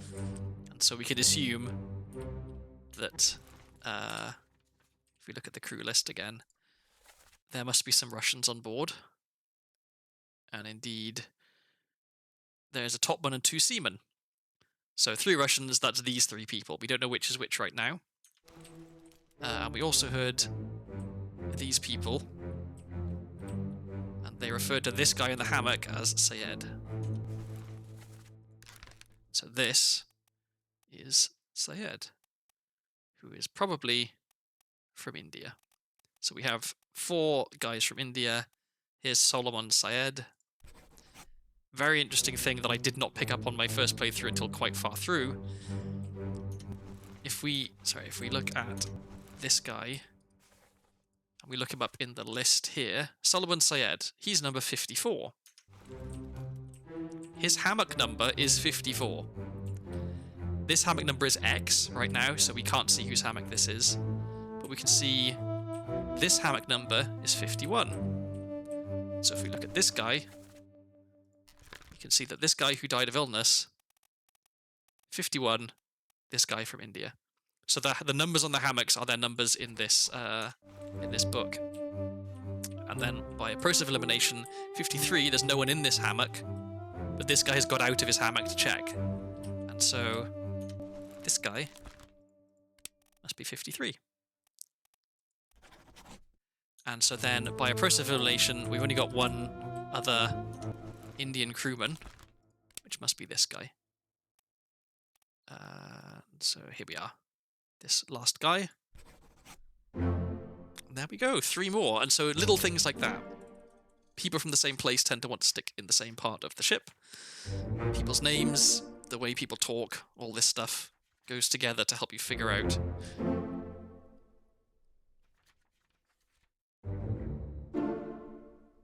So little by little we're filtering out people who we don't know, finding more people we do know.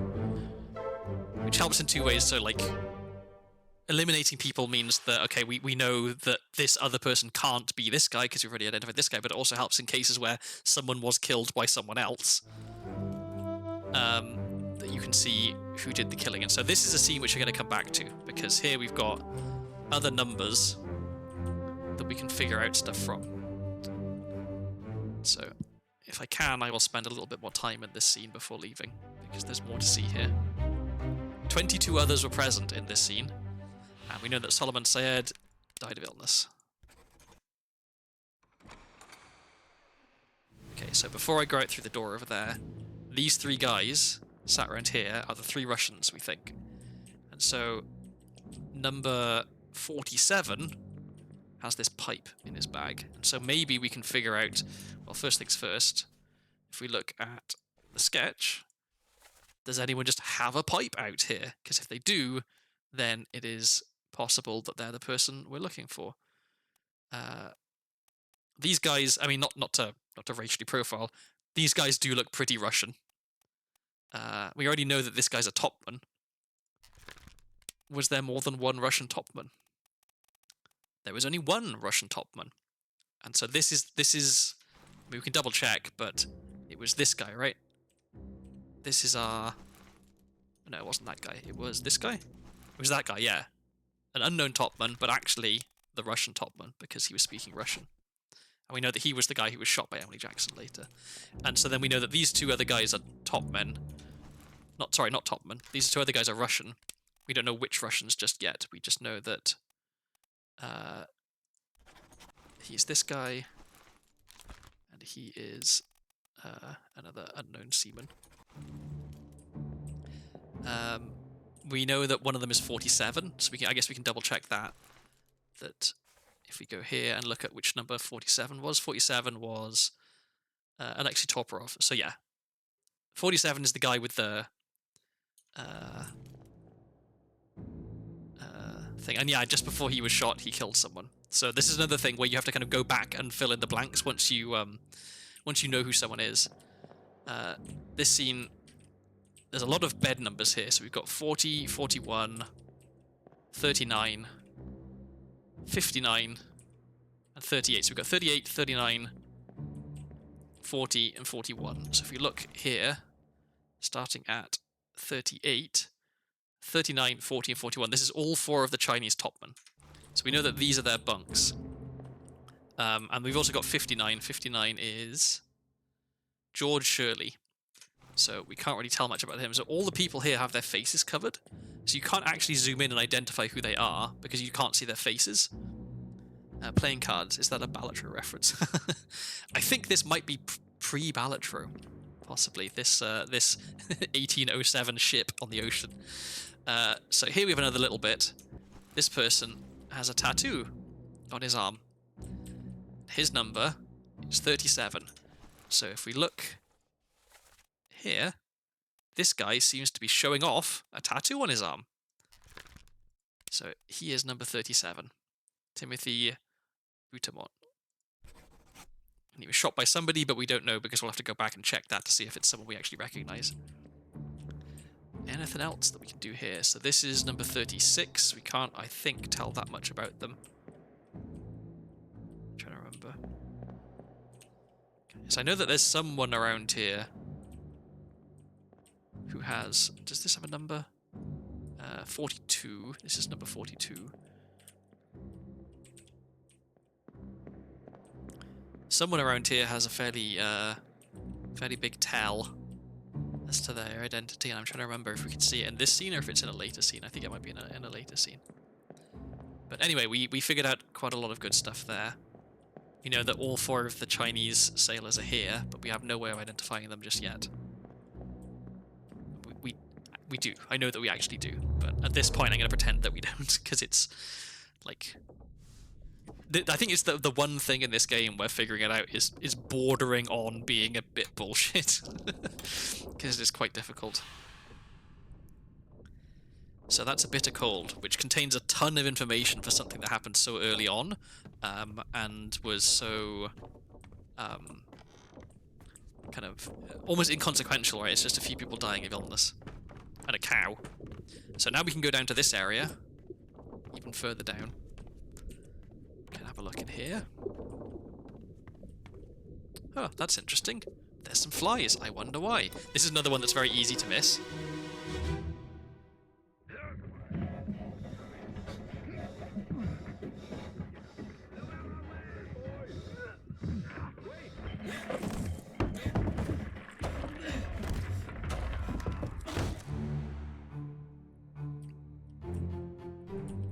So someone just got squished. It sounded like there was someone in the barrel, which is not where you want to be when the barrel gets dropped.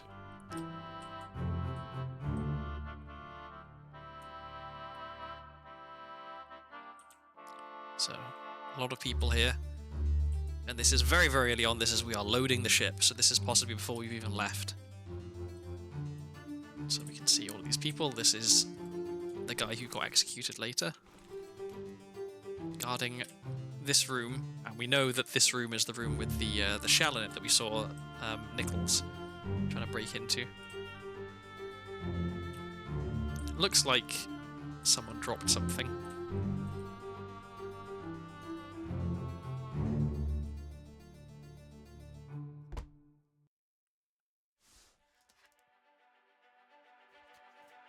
So this is chapter 1. This is the very first thing that happened on the ship that we can look at.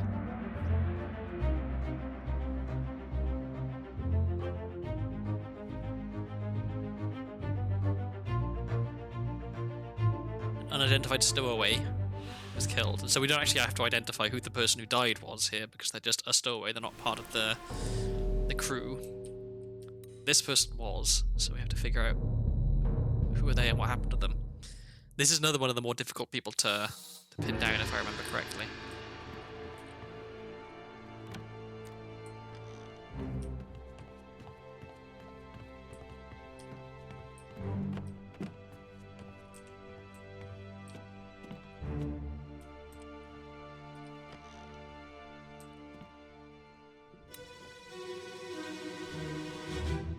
What are those hanging diamonds near the door? Have a look. Wait! No!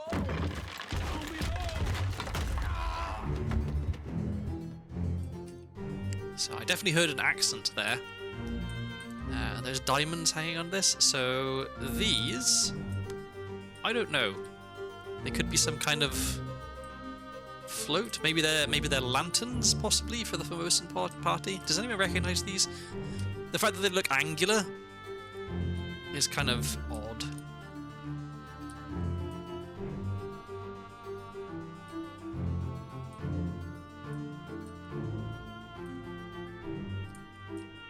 So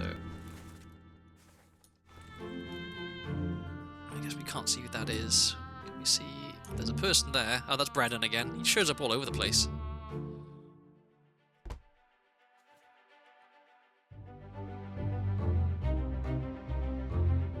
So we don't know who he is, but we know that he was crushed by falling cargo.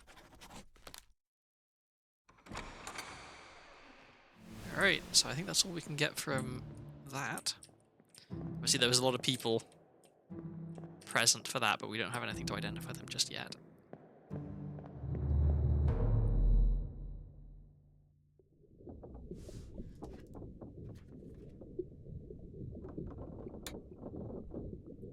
Just the 2 deaths, and one of them was a stowaway that we don't care about because, as Nima said, uninsured individual.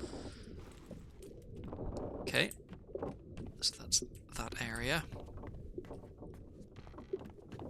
We have a locked room, which we can't seem to get into, or even really see into. We also have a leg, so let's have a look at what's going on with the leg.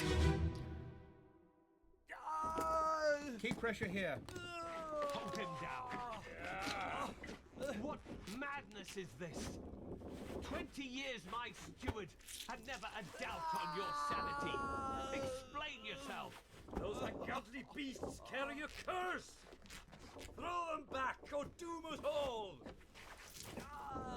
Tie him up and put him in the lazarette with those things. He may yet find his senses. Come on. All's fine, John. Been in worse spots, I think. Where's the rest of his leg? So again, a lot of stuff going on there. We've got this guy, who the captain referred to, 20 years my steward, so this must be the captain's steward. And if we look, there's the ship steward, here's the captain steward, Philip Dahl from Sweden. And so as we saw in the subtitles, he said something in Swedish. So we know that that's who he is. There's the captain, that's Mr. Wolf, I think? No, that's the bosun. And we know that there's Henry Evans, the surgeon, doing his surgeon thing. That must be the surgeon's mate, who's helping him out. This guy is John. How many Johns are there? Well, he could be the 4th mate, but he doesn't look like the 4th mate, does he? Because he's not wearing a fancy hat. So how many other Johns do we have on board? I would expect there to be a few. So none of these are Johns. John Naples from Wales. Must be.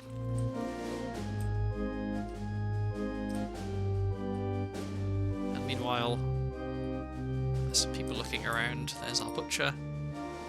Who's this guy? There he is. We finally get to see the artist. And there's his sketchbook.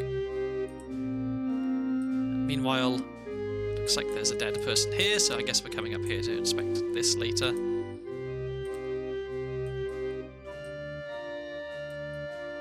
We still don't quite know who this is. We know he's a mate, but not which mate.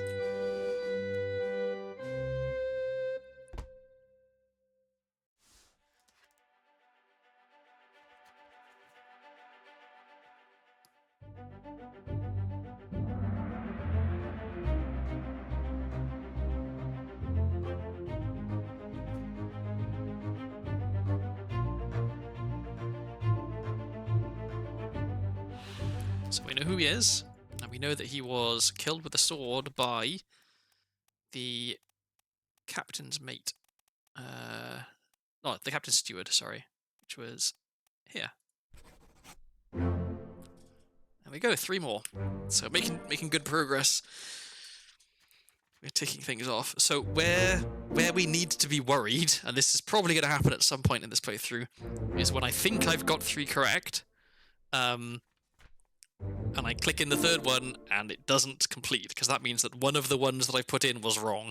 So after solving 3, it can be a good idea to go back and check were there any that I had put in that didn't get solved then, because that means they must be incorrect. I missed out.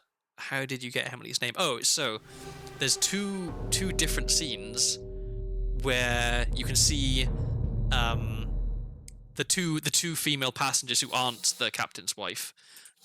Where the older of the 2, you can see that she's wearing a wedding ring. And if she's wearing a wedding ring, she can't be Miss such and such. She has to be the other one. And so that's the little clue that you can use to figure out which of the women is which.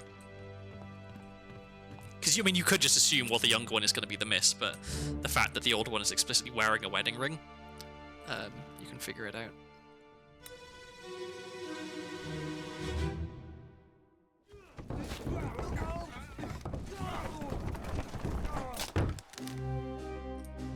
Okay, so this guy just died because someone dropped something, which is a dumb way to die.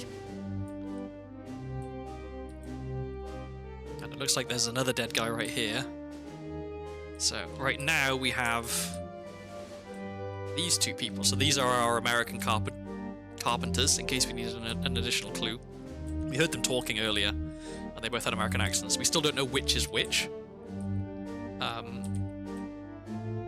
Which is the carpenter, which is the carpenter's mate. This is some midshipman, we can tell by his outfit.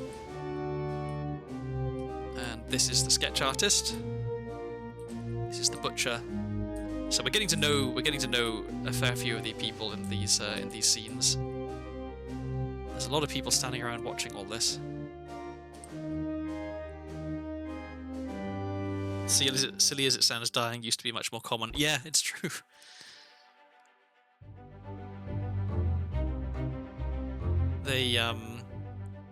And so because we already identified this person earlier, because we were smart and figured out the identities of all the different Indian people from their bunks, now we know that he was crushed by cargo, I guess.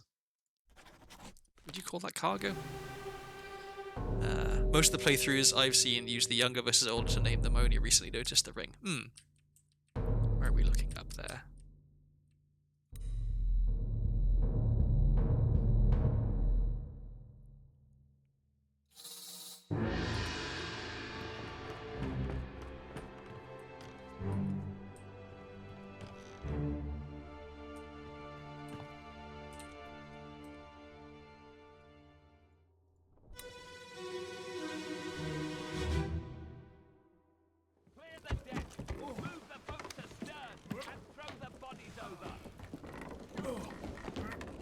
What's your foot in? Hey there, what's this? Give him to me and I can fry us a solid meal, boys. Have a now. Take it slow. What's it, gentlemen? There's a free shell here. Let's have a look. No, get back. So, the person who just died, very clearly an English accent. The other person talking in the scene, very clearly a Welsh accent.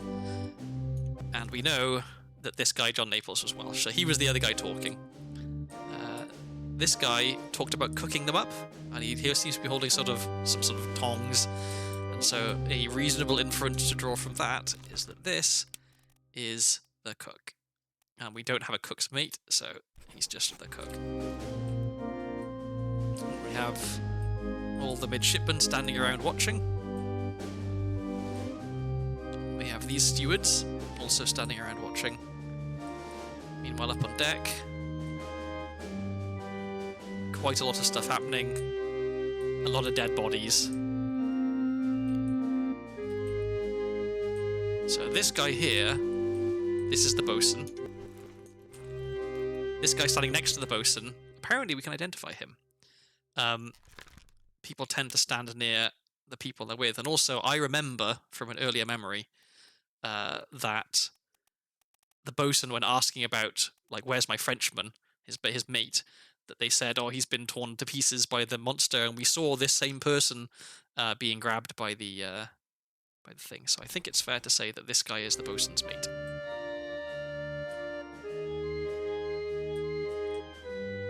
Are you telling me a shrimp died this man? Yes, that's exactly what I'm telling you. It's man died shrimp. No, shrimp died man. Would be what it is. As far as I know, this game is Windows only, and I'm Linux only, so I've never played the game myself. Oh, well, I feel bad now that you... I mean, presumably you're pretty familiar with it, but getting to actually experience the game yourself is really nice. So this guy was... he's also wearing a classic French seaman outfit. Yes, that too. The stripes. This guy was clubbed by a terrible beast, I think. I don't think he was spiked, right? I think he was clubbed by a tail.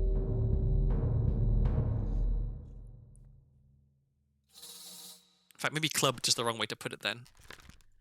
Is there just like a hit? Struck with a tail. There we go. I know that for some of the deaths, they give you like some leeway. You can say a couple of different things, and it'll still count as the correct answer. All these monsters are empirically delicious looking. I'm disappointed that we don't get to try and eat the mermaids. So we get 2 for the price of 1 here on corpses.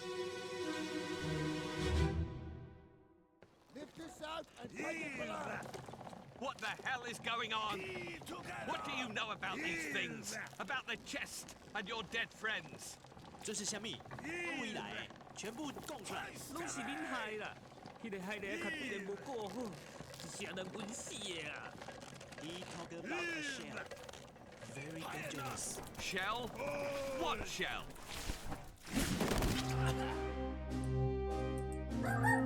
Oh, I don't know if you can hear that. The dog has seen something out the window and is unhappy about it. He doesn't often do this.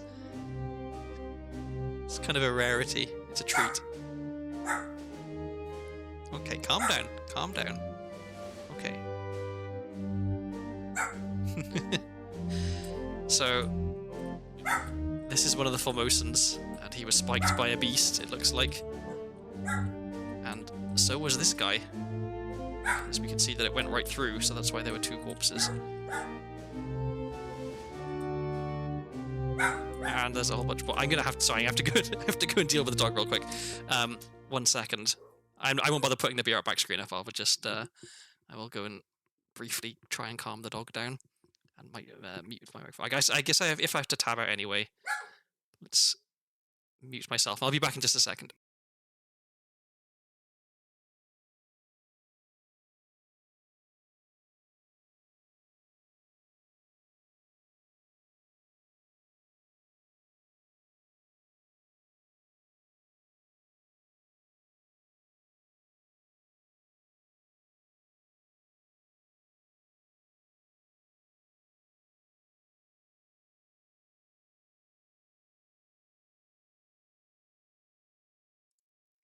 Okay, I think the dog has been pacified. You can return to the game. So this is one of the longer sections, because we have all of these dead bodies that we have to go and investigate. And I forget the order in which we have to do them.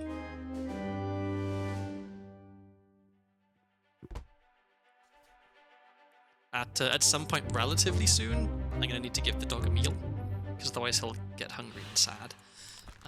But I don't need to do that right now. So this guy was spiked. Oops. And so was this guy. We don't know who either of them are yet.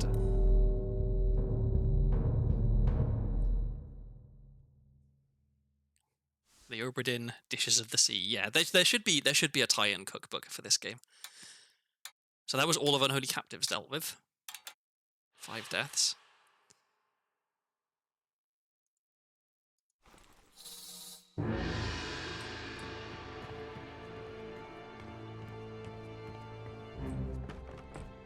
Up and back down again.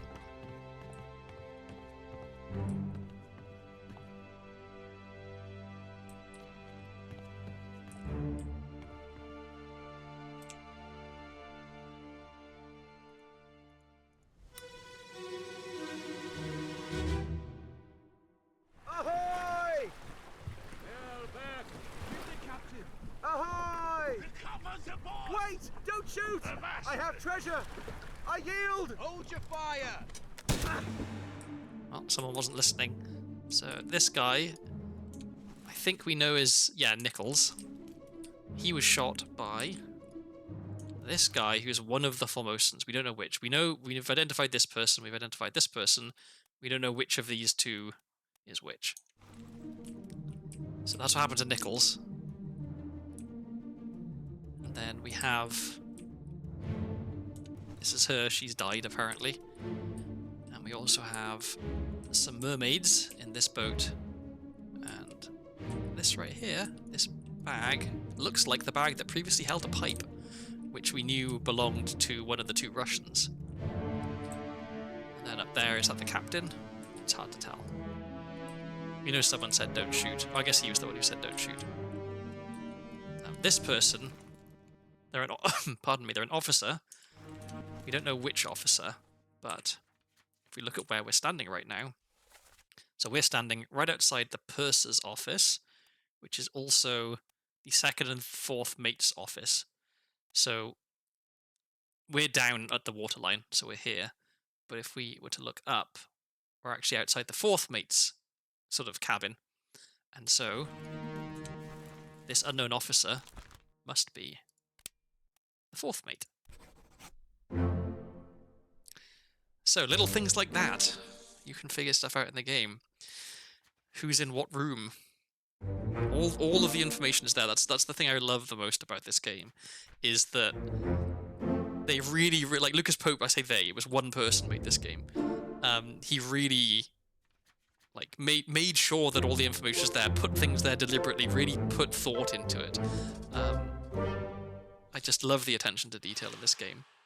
It's so satisfying when you first figure out, oh wait, yeah, I can use where people are and the clothes that people are wearing and who they're hanging out with and stuff like that to figure out who they are. So again, this guy is also dead. And I forget which of these two. That's one John done. Yep, we've taken care of a John. And we knew who the other John was because he was not dressed like an officer. And then another thing we can do, I just remembered. So we had 2 officers, we didn't know which was which. Well, we just figured out one of them, which means that we can now figure out the other one. So a new chapter, The Calling. Edward Nichols was shot by an unknown passenger. He was shot with a gun by an unknown passenger. Another thing I quite like about this is that you've got all these different death options, right? So, like, maybe someone's going to freeze, someone exploded, someone was shot, poisoned, right? When shot, they could be shot with an arrow. So you don't know when you start playing this game how many of these are actually going to be used. Like, will someone definitely end up getting poisoned? Is that one you ever actually even use? You don't know. And I like that as well, is that there's plenty of stuff in this game to make you wonder about what's going to happen. And the fact that it tells a lot of events sort of backwards in time as well, that like each memory precedes the one you just looked at, means that you kind of, you're presented with the end state, and then you work backwards there to figure out how you got there.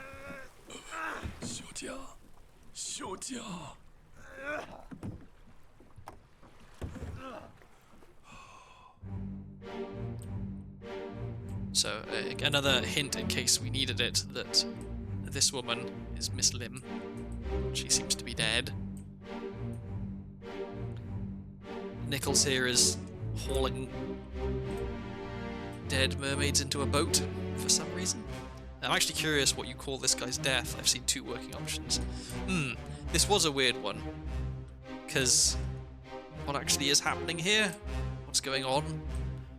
I'm going to say that he was burned, because he does appear to be a little bit on fire. And here we have a lovely sparkly shell. Also, mermaid nips, just in case you wanted to appreciate that. I do like that these mermaids are very much inhuman, right? Like they have arms and a head and stuff, but they're way more fish than they are person, right? They're not Disney princesses. So we don't know who this person was, but I'm gonna say that he burned. Poisoned also works. So I think in a later scene, the contents of the chest there are described as like quicksilver, and so it being mercury, it being poison would also make sense. Although mercury poisoning doesn't kill you instantly.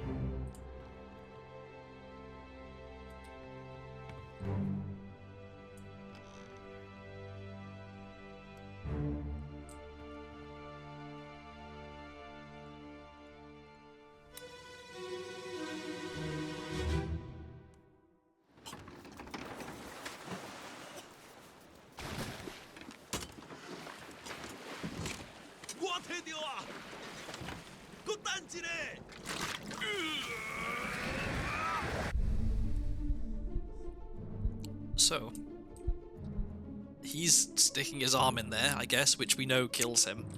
But in doing so, he appears to be killing all of the mermaids, which is good, I guess. And it looks like we have a dead guy here. We have a guy hiding here. We have another dead guy here, another dead guy here. So the guy hiding must be Nichols, right? Because we know that Nichols survives. There he is. Oh, and while we're here, we can also fill in. We know that this is no longer an unknown officer. This is the third mate.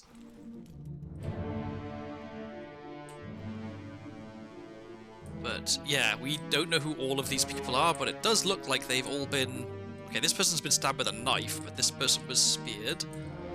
And this person was speared.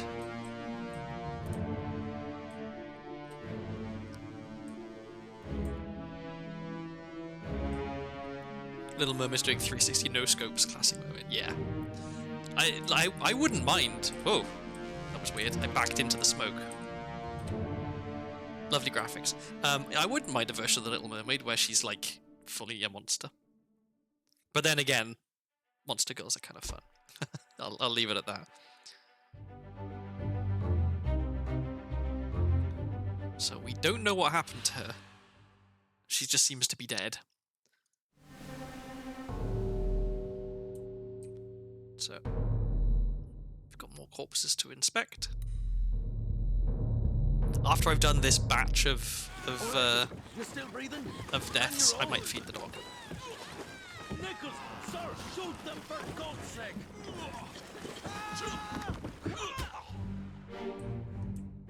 Okay, so this guy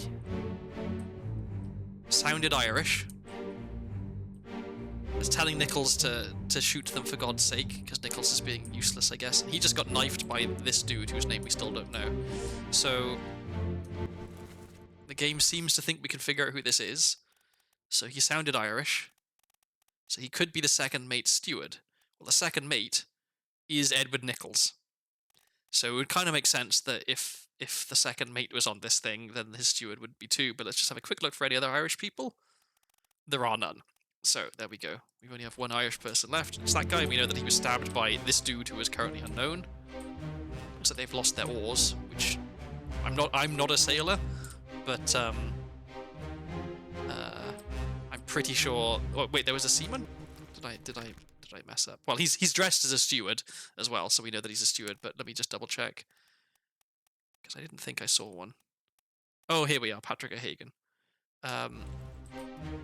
But this guy is dressed as a steward, so he is a steward.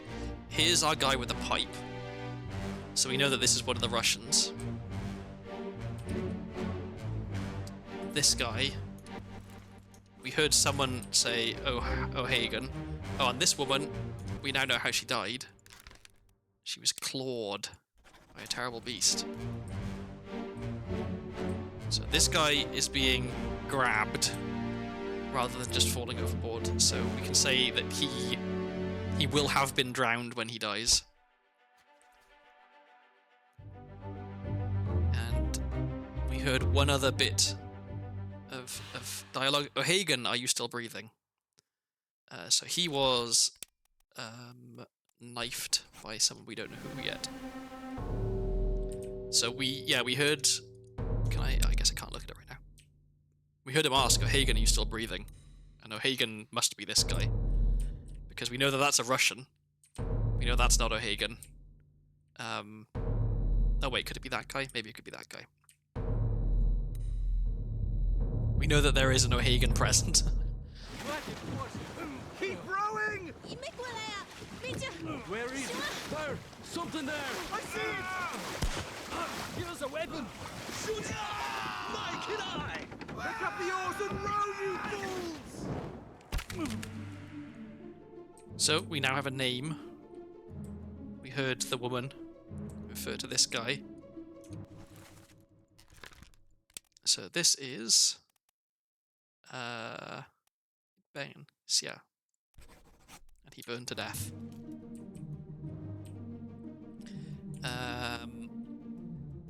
Which by a process of elimination means that this must be the other Formosan, Chiotan. So we have some other stuff we can fill in now as well, because now we know who it was that shot Nichols. It was Chiotan.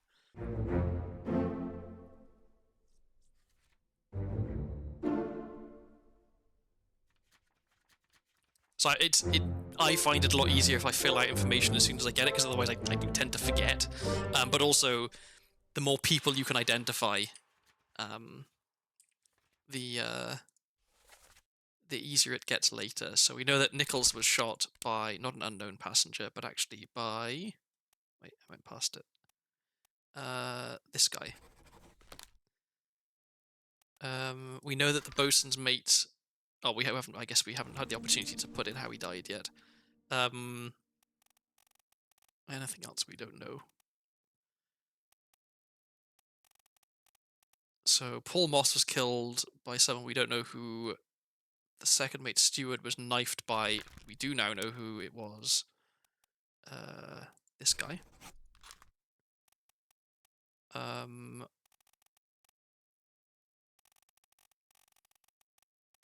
And I'm just making sure that we haven't got any fully filled in ones here that didn't get picked up, because that would mean that they were wrong. I'm pretty sure we don't.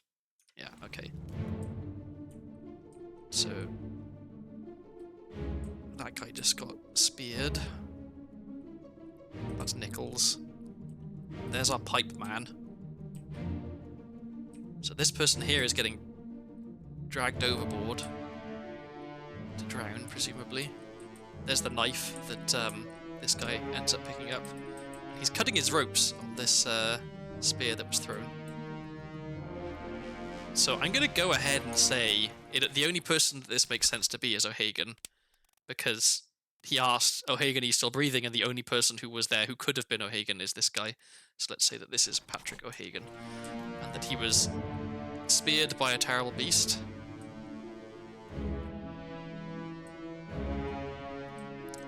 And I can't remember which of the Russians with the pipe was which, in terms of the number on their bunk, but we have enough information to identify this guy, and then by a process of elimination, the other Russian. So a lot of stuff is coming together.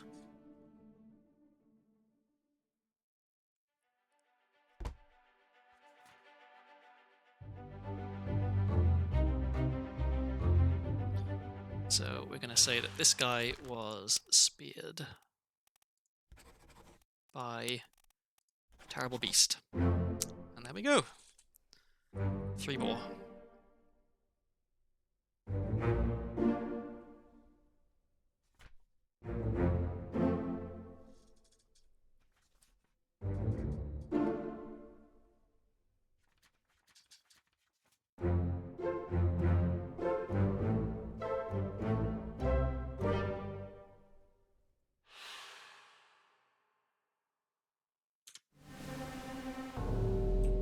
So we get to go and check if I can get to it. Go and check this one out. There's quite a lot of speared by a terrible beast deaths in this section. Keep course due east. You'll reach the Canaries in 3 days. You packed enough stores? Aye, sir. Checked and loaded them myself. Good. Stay quiet and alert. If the wind picks up, we've no chance against the Obra Dinn. 休假，你玩做不？我冇问题，但是伊来想啊，绝对袂当互伊落在水底。那是遐个怪物出现，你绝对卖起来。Aye, shut it up. They say strange things about monsters. So there's the guy getting speared. Is he the one who was talking just now? Yes, so he is somebody who... he's one of the Chinese guys, I guess, who speaks or understands the same language that the Formosans are speaking. I should have made a note of who Russian pipe guy was. But... yeah, so we know... this is one of the Russians. This is non-pipe guy Russian. This is pipe guy Russian. This guy was drowned by a terrible beast, I think. I think we saw him getting dragged over the side. This guy also was drowned by a terrible beast. We just don't know which one was which. And so we know this guy was speared, and then that is it for this area. So we'll get get ready to leave.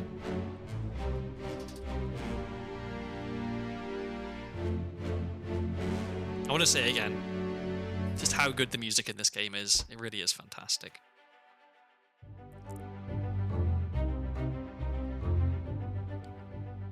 So we don't know who it is, but we do know that he was speared by a terrible beast.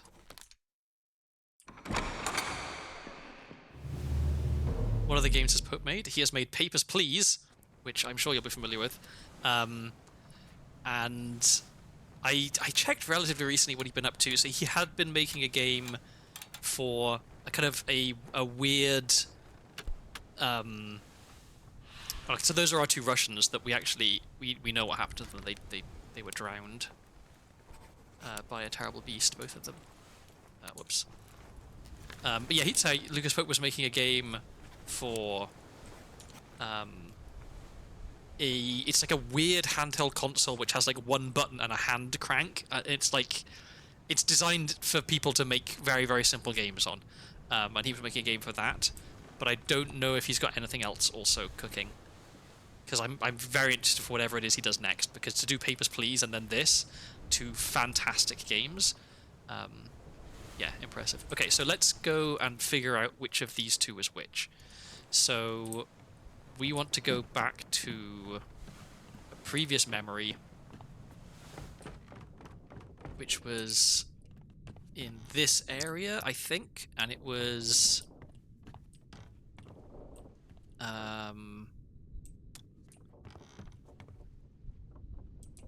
or maybe it was down one further. I think it was down one further. Yes, it was this one. So, we can go right back here. So here's our three Russians, and the one with the pipe is 47. And the one with the pipe was... this one. So this is 47. And the other one must be this other Russian seaman, because it wasn't the topman. I'm pretty sure. The Russian topman we've already taken care of, so it must be this guy. Okay, and now we have a quick look to make sure that we haven't put in 3 fully solved deaths, because if we have, then that means one of them is wrong. So we put these 2 in, they're complete. That's it. Okay, good. So we don't know that we're wrong currently. So we don't know what happened to Martin Parrott. We don't know what happened to the bosun's mate. Oh no, we think we do know what happened to the bosun's mate, but we can't put it in yet for some reason. It looks like. So technically, at this point, we could say we know what happened to Henry Evans, because we know that Henry Evans sent us this book and that Henry Evans is expecting it back in Morocco. So what if we try and say something about Henry Evans' fate? So Henry Evans is alive, and he is alive in Africa, because Morocco is in Africa. So obviously, I'm kind of cheating a little bit. I have played the game before. I do know the solution, but I'm showing that, like, you could very easily have figured that out from the information that is in the game. And so, yep, we've identified all 3 of our mystery Russians and how they died. 3 more solved. And so, related to that,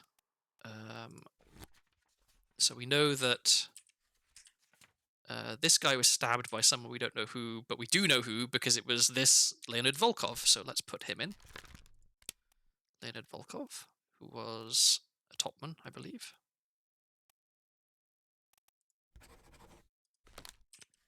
And we know that this guy was shot by this guy, John Davis.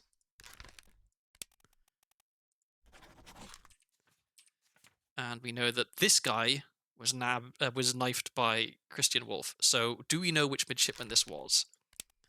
How many midshipmen do we have identified? So we know one of the midshipmen is dead, and that was Charlie. And we know Peter and Thomas Lang. Tell Pete's mother I tried my best. So this guy is saying tell Pete's mother. So he can't be Pete.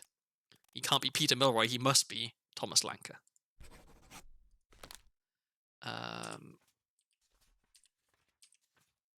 And we know who this is. This is the gunner, right? Wasn't it the gunner? I swear we knew who this was.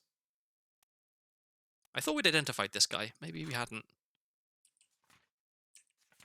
We can apparently identify him.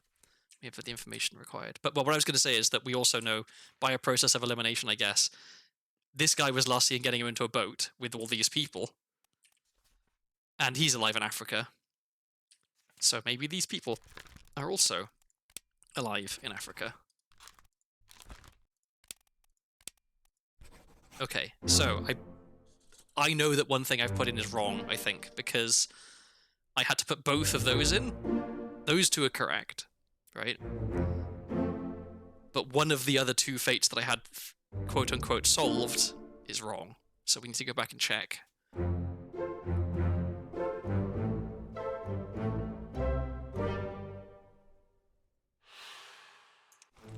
So let's make sure we remove any incorrect information. So we had one here that we thought was solved, I think. Yes, so this, he was not knifed by Christian Wolf. He was knifed by somebody else. Unknown.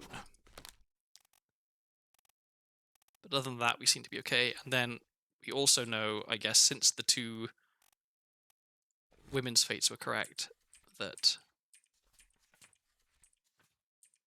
this guy is also alive in Africa, but we don't actually know who he is. Okay. I think we're done here for now.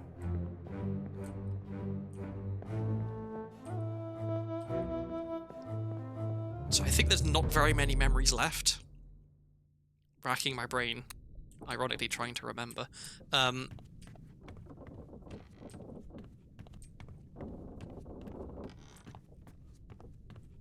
I know that there's... It's my least favourite one. It's the only one where I can say that I wish that the sound design wasn't quite so, like, attention to detail. I think it's back here. No, this is the lazarette. It must be upstairs, I think, then. Because it's not here. Maybe it's here. All the way up. The case of the bad colour, right? Yes. Well, we'll see in a second, but I wish he hadn't put quite so much effort into the sounds for that specific one. If I can find it. Here we are. Okay, so this door is now open. We couldn't get back here before. There is a dead body here, and I'll just let the sounds play out.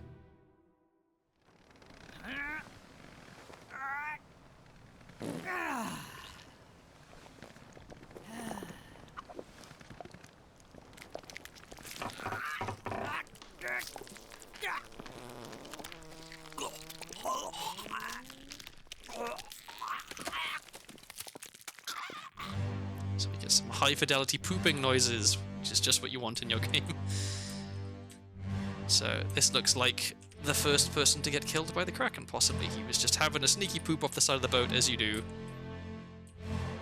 This guy, do we know who this guy is? He's the first mate steward, apparently. Except... Oh no, he is. We've got that fate correct. Okay, we know everything about. We know who he is and how he died. So he's getting food for the first mate, presumably.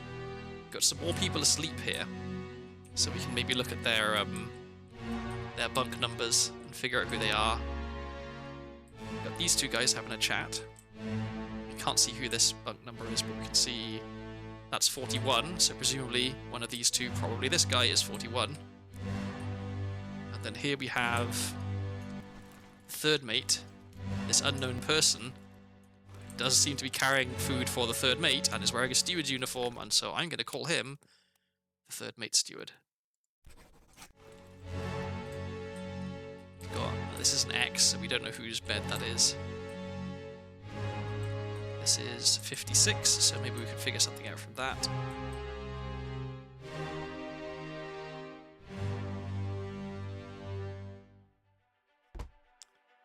So I think we actually do know who that person is. Yes, he was the sketch artist. We know that he was crushed by a beast. And meanwhile, there's another dead body all the way up there.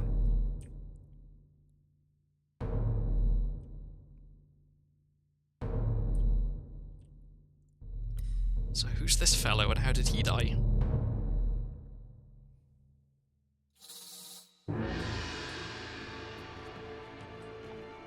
So I'm pretty sure we're really close to being done with all of the flashbacks at this point. Once you've found all of the different bodies, you then have access to all of the information necessary to solve everything. And so it becomes less. Let me on. Over my dead body, you bloody Dane. Huh? How's that? There's no cause for trouble, boys. Get in the boat. Thought I'd forget. You killed my brother. What? That was an accident. The ropes. It wasn't his fault. I saw the whole thing. Lies. I shouldn't have waited so long. No, don't. So a fair few things going on here. He mentioned his brother dying, called him a Dane, a bloody Dane. So, first things first, how many Danes are there on board? Well, there's Lars Lindle from Denmark, and that's it. One Dane only. And we know that this guy had a brother. So I'm not going to try and put him in now, but do we have any people with the same surname? Well, there's a Nathan Peters and a Samuel Peters. And they're both from England, so I'm guessing he's one of these two. Brother, exactly. And we also heard this guy talking with an English accent.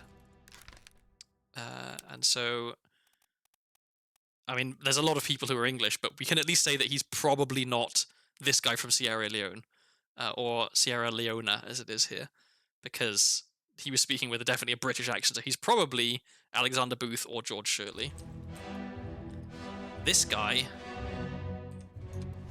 we don't know who he is, but apparently we can work it out. So he's wearing fancy clothes. We know he's not the carpenter's. He could, in theory, be the gunner's mate. He could be the purser. And he is holding a lot of books. The purser is the guy in charge of, like,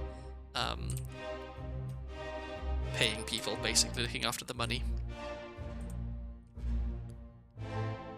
Yeah, we know he's not a Peters. So there's only so many people this guy could be. So this is the point where we start working more on elimination rather than categorically knowing exactly who someone is. We can know who people aren't.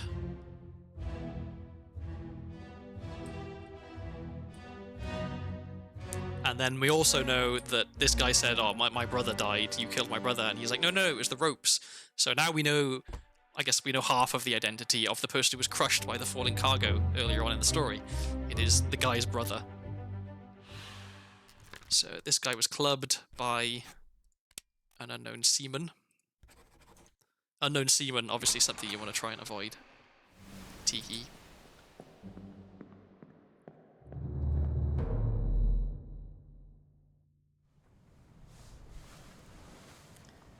So that is the beginning of the doom. Taken care of. Obviously, quite a lot of people died in the doom. So now finally we can put in what happened to one of these. Best to only take on known seamen. Yes, exactly. Okay, so a lot of unknown stuff happening here. But we did think that the bosun's mate was torn apart by a beast. And we were correct. So now we can start filling in some more stuff.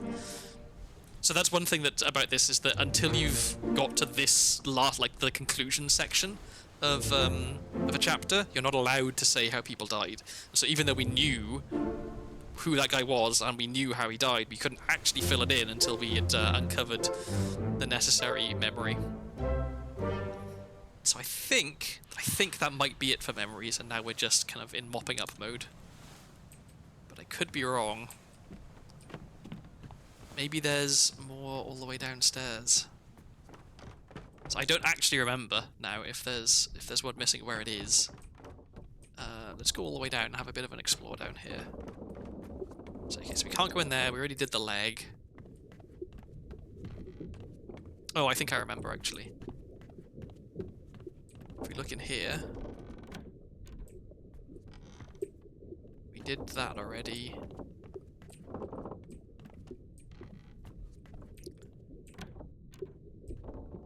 Is it this side? Yes. So, this thing is dead.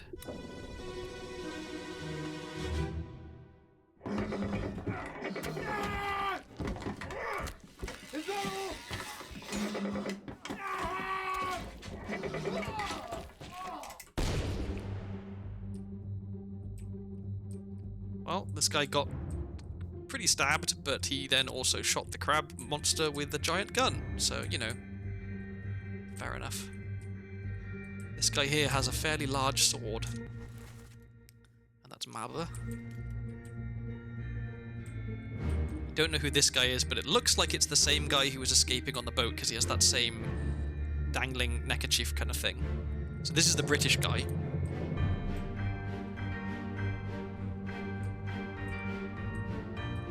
And up there we've got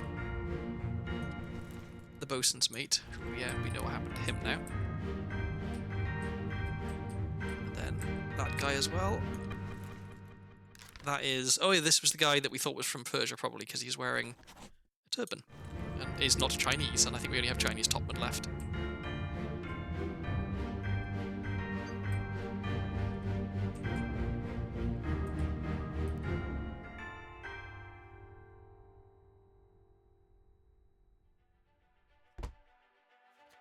So we're finishing up Soldiers of the Sea, and I think once we finish Soldiers of the Sea, that's our last section. So we don't know who this person is exactly, but we do know that they were spiked by a terrible beast. And I guess we can leave here now.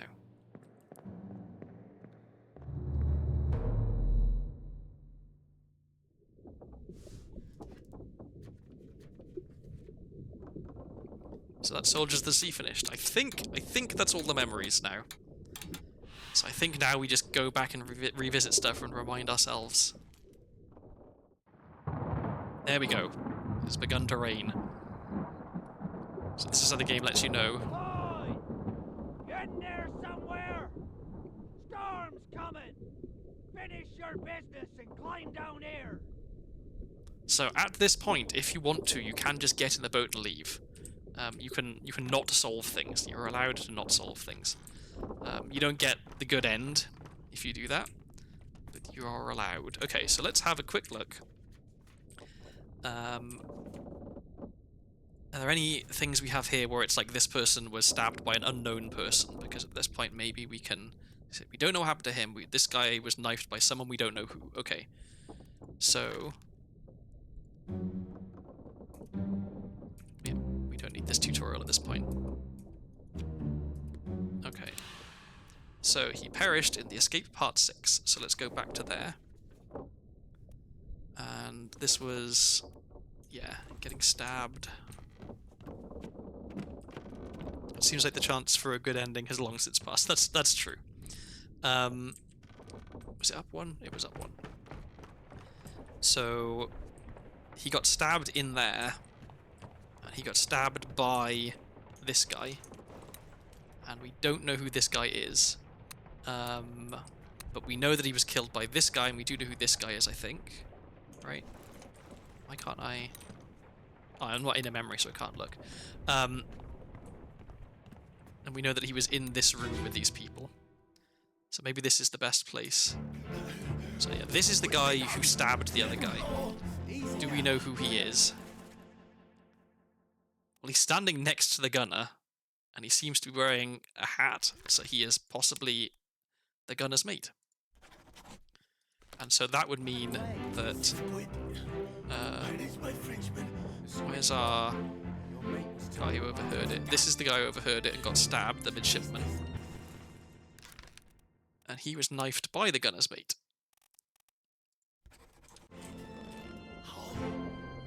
Do we know that? Is that Nichols? No, that's William Hoskett. Okay. It did it. It left with the storm. Captain came up from the hop. That's the fourth mate. We know what happened to him. We know what happened to him. We know what happened to him. Okay. And that's the captain? Yeah. Alright, so... that's that figured out, I think. So...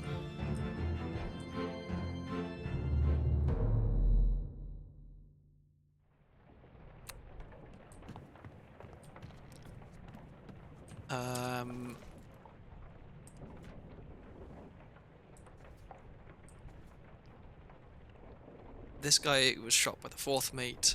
The fourth mate was clapped by Brennan, and then this guy was knifed by the bosun mate. Another clue to the name of the stabbed guy is the room he's crawling to. Yeah, so we know that he's a midshipman. This guy we still don't know who they are, I think, but we might have seen him in some other memories.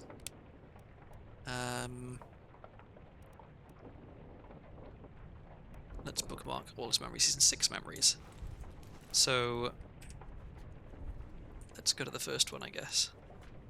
So he first shows up in this execution. Everyone's there, so probably not going to be able to figure out much from that. He's also here. We might not be able to figure out much from there. This guy, we don't know who... oh, but we do. Okay, let's go and revisit that memory, if we can.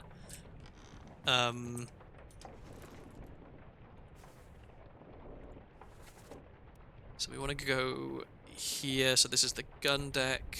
We're quite nearby. Yeah, it's just straightforward. Is it this one, right? So let's revisit this memory. And let's listen.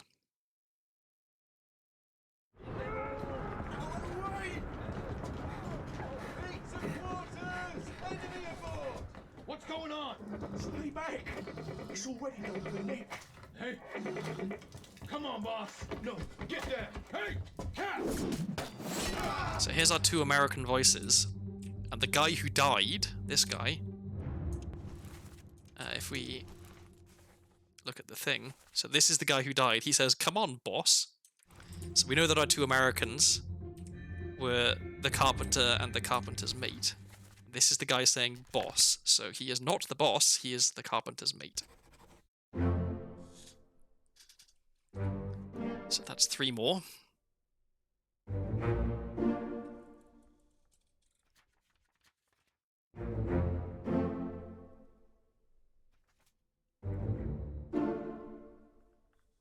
And then we also know that that other guy must be the carpenter rather than the carpenter's mate, so we can fill in his identity as well.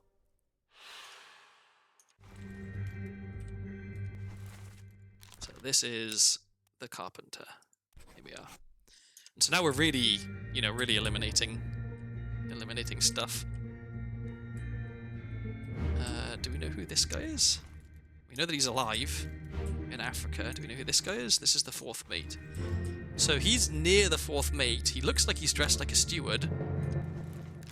In fact, in this picture, he's standing next to the 4th mate. So is he the 4th mate steward? We haven't identified the 4th mate steward yet. Let's put him in.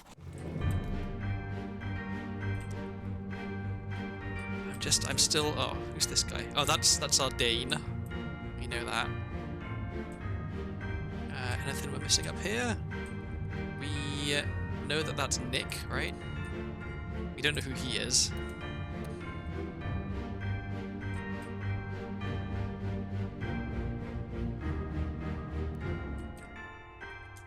Have we failed to identify any of the midshipmen? I think at this point we should know who all the midshipmen are and how they died. Oh, but we don't know what happened to Peter Milroy. So, or who he is, I guess.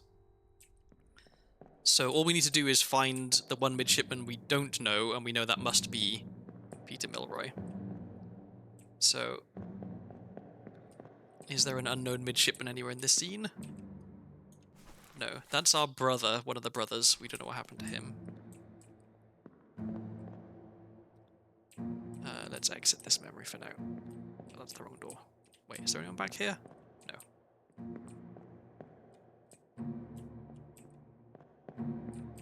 How do I... oh, there it is. No? Wait, where's the exit? Am I just blind? Or is it upstairs? Oh, it's upstairs.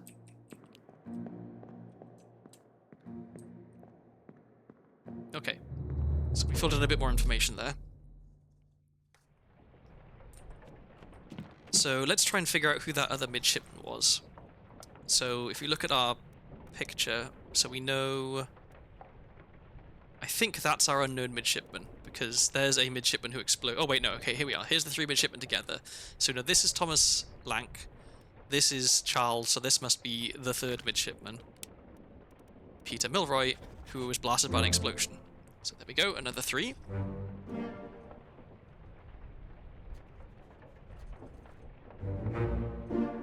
So we're making progress.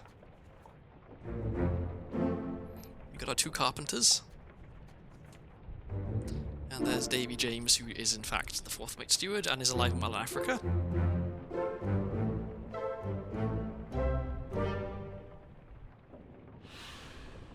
Okay. So we don't have much left, I think. A lot of these are ticked off. So we don't know what happened to him. We don't know about the purser and the helmsman. We don't know about this ship's steward who's from India. We don't know what happened to Philip Dahl. We know that he was locked up in the lazarette, but other than that, we don't know.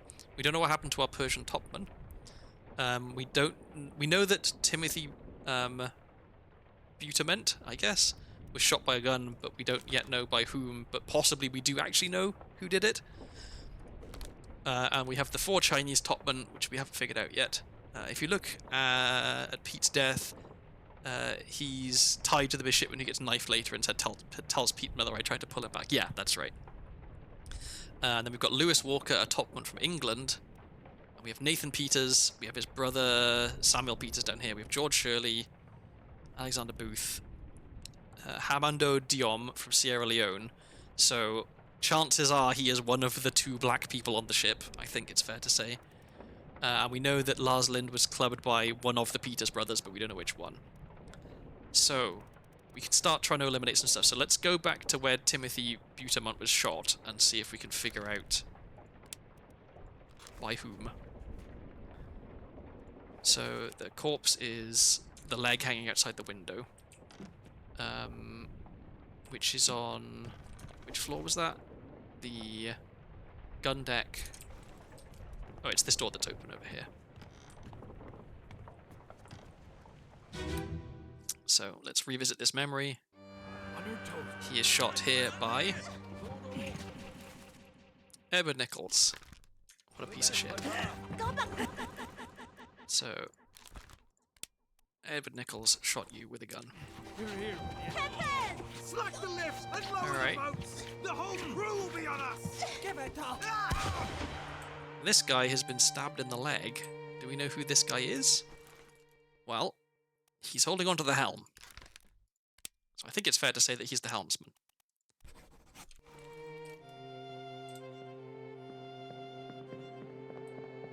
We know that that is, yeah, the second mate steward. We know who that is. We know that that's one of the Russians. Yep, that is one of the Chinese topmen, but we don't know which one. That's O'Hagan. Who's this? That's Pete. And that is Lars Lind.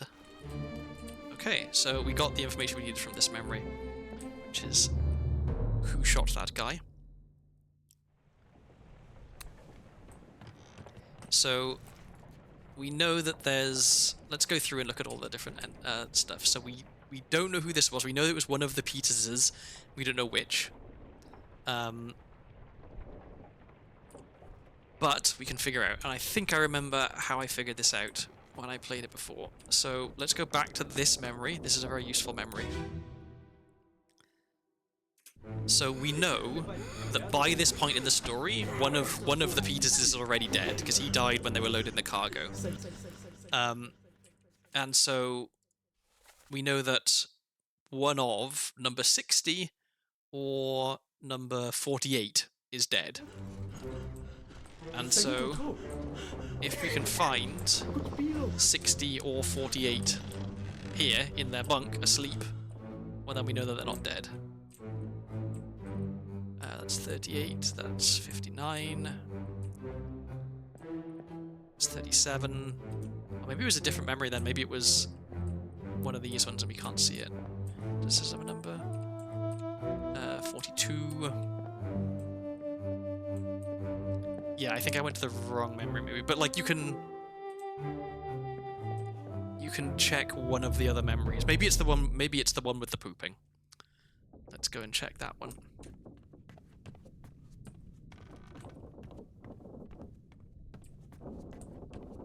Which was it the one through this door? I always forget where it is. No, it's down one, I think. And then or am I no, I'm too low. I need to go up one. That's right. And then it is all the way at the back.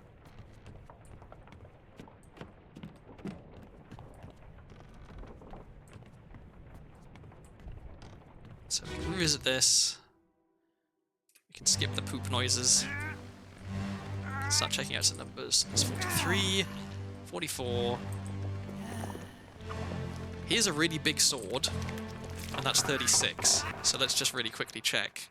Do we have 36 marked down? 36 was Omidgul, the top one from Persia. So yeah, he has a giant sword. There's 48. The hammock is still up. Whereas 49 is there. So yeah, 48 is still here. 60 is not. So the conclusion that you can draw from that is that the brother who is alive, Nathan Peters, this one, the brother who died, Samuel Peters, we can identify from here. This must be Samuel Peters. He was crushed by falling cargo. And let's just double check to make sure that we haven't put in... So we think we've solved this one.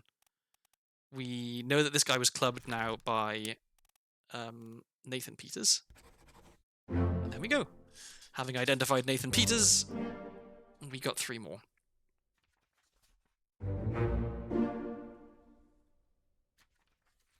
And so the logic there is, if number 60, or rather, if number 48 had been the one that had died, then his bunk, his hammock wouldn't still be there with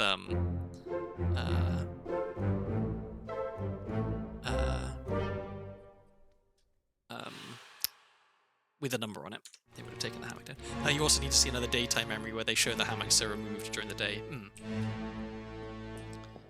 Okay, so these guys, 41. Are you 41? Let's just say that you are 41, because you're sat near 41. And you are... I guess we don't know, because we can't see the number on this one.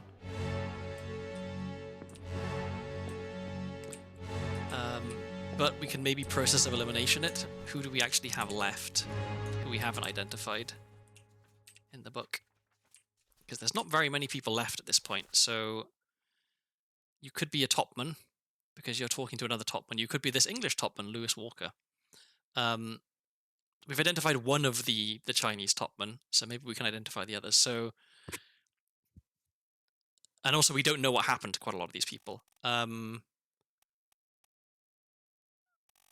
Like, they're just kind of mysteries. So, like, if we... So we got that, we got that. Okay, we've got him, we've got him, we've got him. Okay, this guy. We don't know who he is, but he was speared by a beast. We know that O'Hagan was that guy. Okay, I think mostly what we're missing at this point is... Oh, we don't know who this person is, but they were spiked. This might be the person from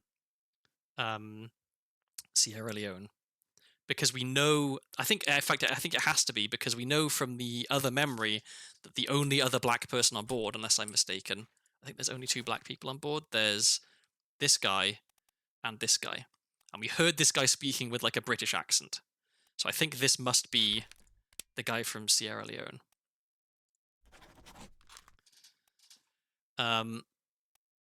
We've got all 3 Russians, so maybe now it's time... Actually, let's have a look around. Do we... Sied's death has clues about the Chinese topman. Yes. I was going to get to that bit.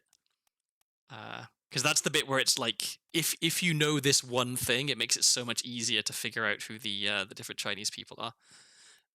Because there's not much to tell them apart otherwise. We don't know who this guy is, but he looks like a steward. He's dressed like a steward. Do we have any stewards who aren't identified yet? Only one, and it's the ship steward. So let's say this must be the ship steward. He was shot with a gun somewhere. By whom was he shot? This was the guy who was crawling around the side. So let's quickly go check out that memory and remind ourselves who he was shot by, because now we probably know the person who shot him, because we've identified a lot of stuff, a lot of people. So it's down one, and then we go around, I think.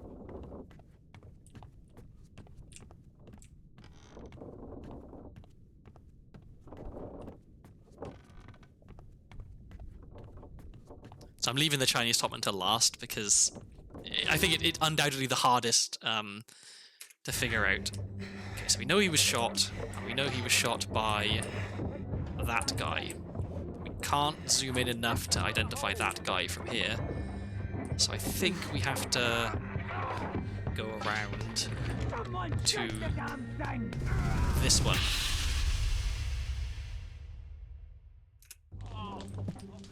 So the guy who did the shooting should be around here somewhere, I think.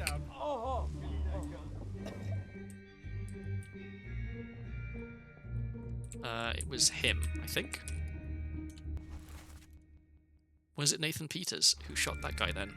Because it wasn't Henry Evans.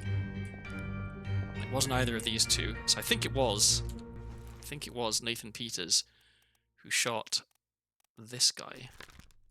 So let's try putting that in. Nathan Peters. Okay, do we have 3 currently input? And if so, we've got one wrong. Let's double check. So we have this guy shot by Nathan Peters, and we have this guy spiked by a tower beast. Okay, so we don't have 3 entered right now, which means that we don't know that one of them is wrong. Do we know who this is? This is Peter. We know who this guy is, right? Yeah, that's the butcher. We know who this guy is. It's the bosun, and this is the carpenter. Okay, so we know who most people are now. This is another midshipman? Yep. Okay.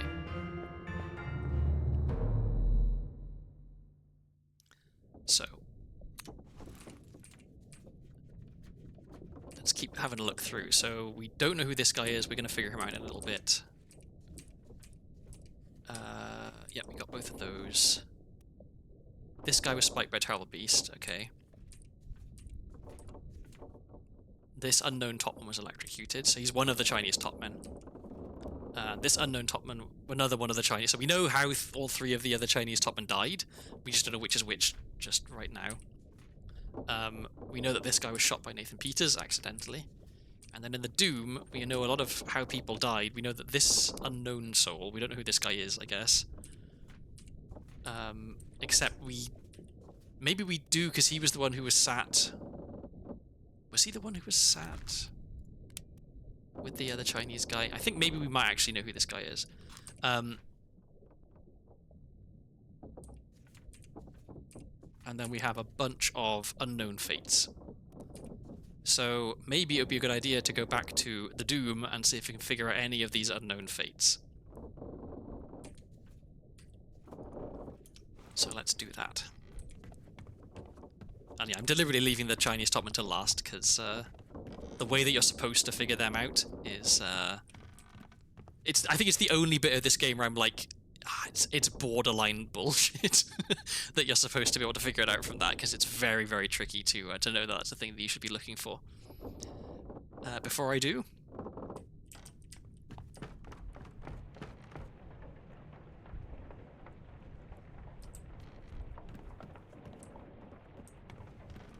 I'm also trying to, if you look at Spike to Wall's memory, there's a clue. Okay, let's do that.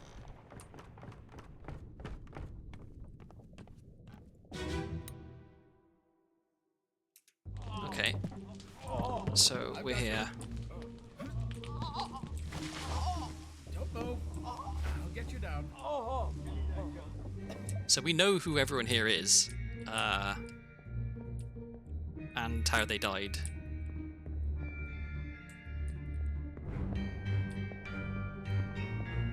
So what exactly is it that I'm looking for here?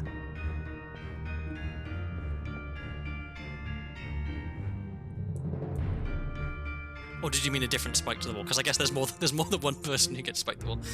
The guy in the hallway is still crawling, but you can look inside the ship and see who's there. Yeah. And I did that, and I identified this is the guy who ended up shooting him, because like it's only a little bit later. He's the only person in the area who matches the description of the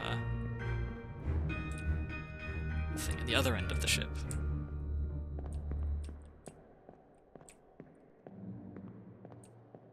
You mean in the hallway? Oh, that's right. So this guy, if I look at where I am right now, I'm directly outside the purser's office. So this guy must be the purser. So there we go, we've identified the purser. So there's not very many people left now who we haven't identified.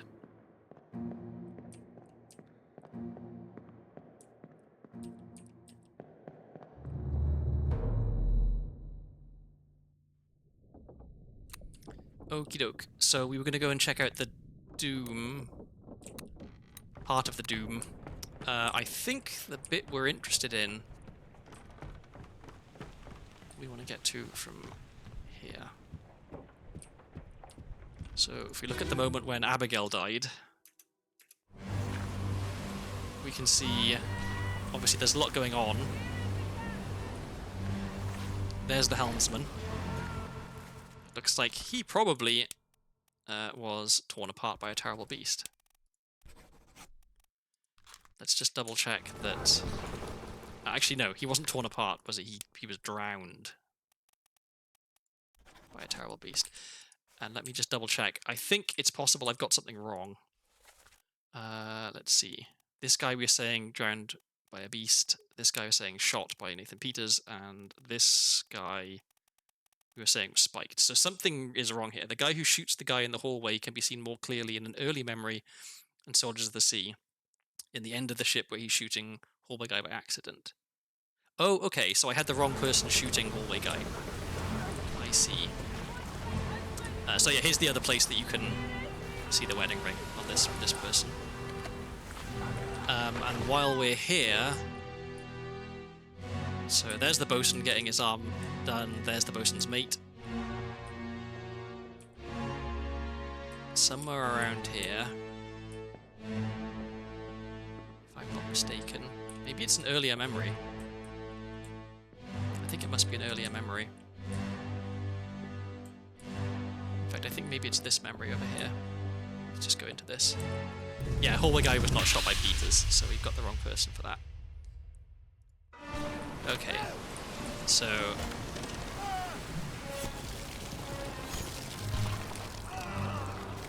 somewhere around here... Here we are. So, there's a boat with 3 people in it. And we know that a little bit earlier in the sequence of events that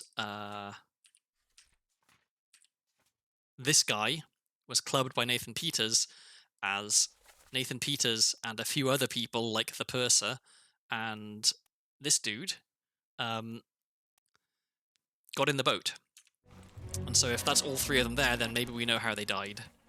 So first things first, let's correct the information we have wrong, which is that this guy was not shot by Peters, he was shot by someone else. We'll just say unknown.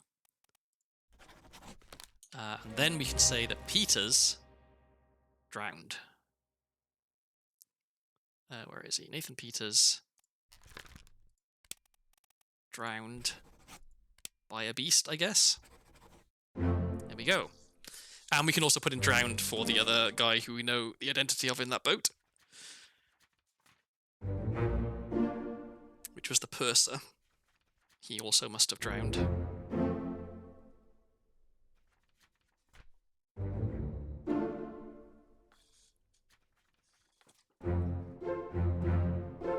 Oh, fell overboard works. I don't think I've ever put in fell overboard for some reason. It just never occurred to me to do that. So if you go back here, we'll go and we'll identify how the purser died, because we know that as well now.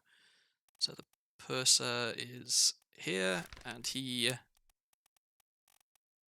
Oh, fell overboard, I see. And then we have that other person who we don't know who they are, but we do know... Wait, can I go to where I am right now? It's the beginning of the doom, isn't it? Yeah, so we know that this other person, this guy, also fell overboard. I think the difference is in whether he was pulled down by the beast or not.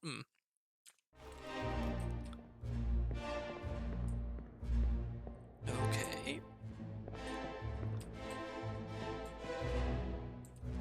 So yeah, that guy got torn in half. We know who this is. This is, yeah, third mate.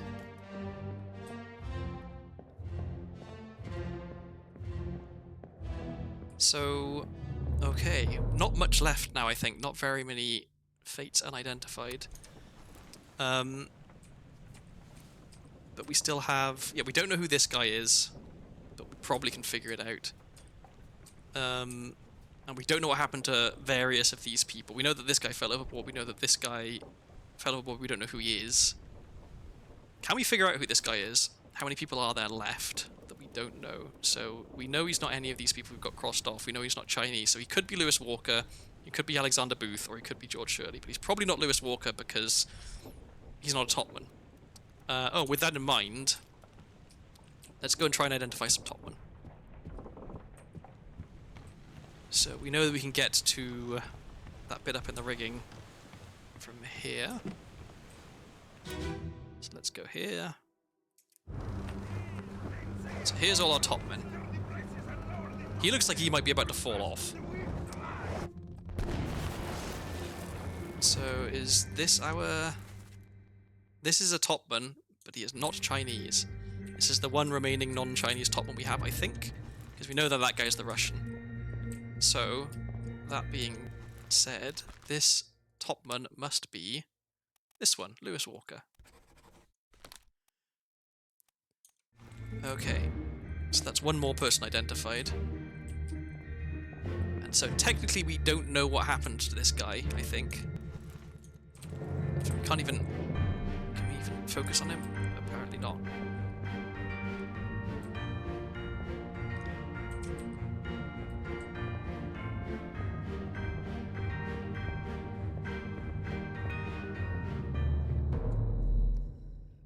And so maybe let's look at the memory after this guy fell down. Can we do that? Is there a memory after that guy fell down?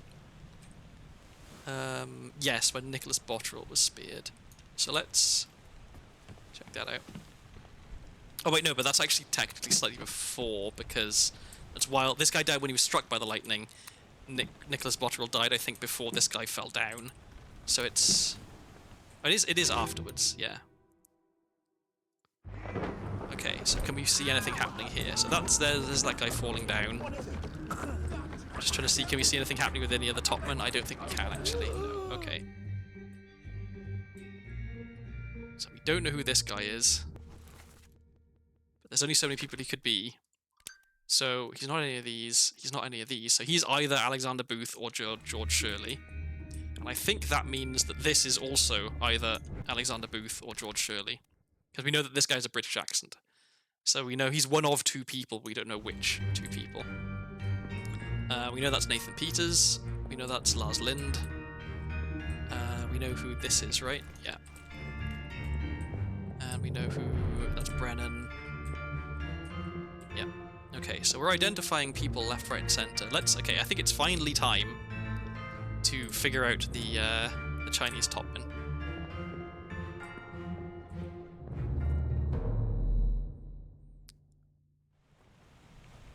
So, let's go... Yeah.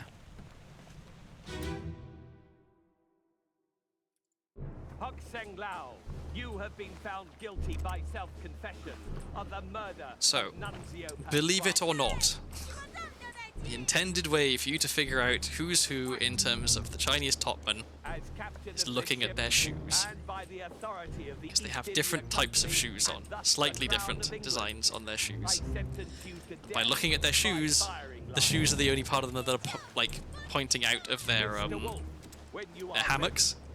So you're able to tell, oh, I recognize these shoes. These shoes were in hammock number blah blah blah, and therefore, then you know who's who. So we know that this guy, the bottom of the topman, yes, rather than the top of the topman, because the top of the topman they're all, you know, short hair / bald, so hard to tell them apart. But we have this shoe which has like a lighter bit on the bottom.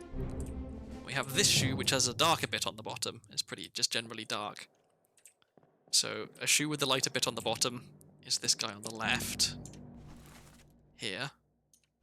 And a shoe with the darker bit on the bottom is this guy on the right here. And we know how both of these people died. So let's go to that memory again and see if we can figure out who's who numbers wise. There's one more by the Formosans.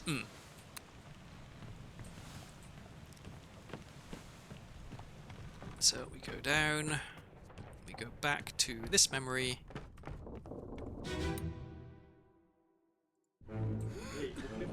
So I think, is this where the Chinese guys are?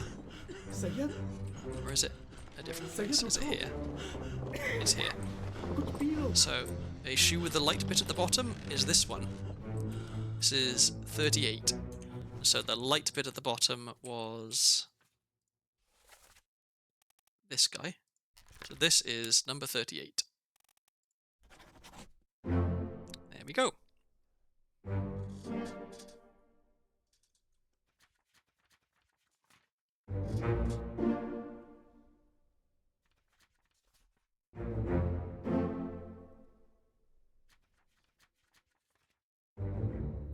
So we've got most of the topmen as dealt with now. We've got most of the fates dealt with. We're really getting close to being done here. I say done, we've got the epilogue to do as well, obviously. Okay, and then there was a mostly black one, but... So let's see. We got, okay, let's pay attention to the shoes. So this one has a light on top. This one is maybe all dark. But then also so is this one. So do we actually... Maybe we already have one of the Chinese topmen identified, I think. Let's see. Yeah, we know who this guy is, just not what happened to him, right? Yeah, he's the guy standing over by the Formosans, and so we have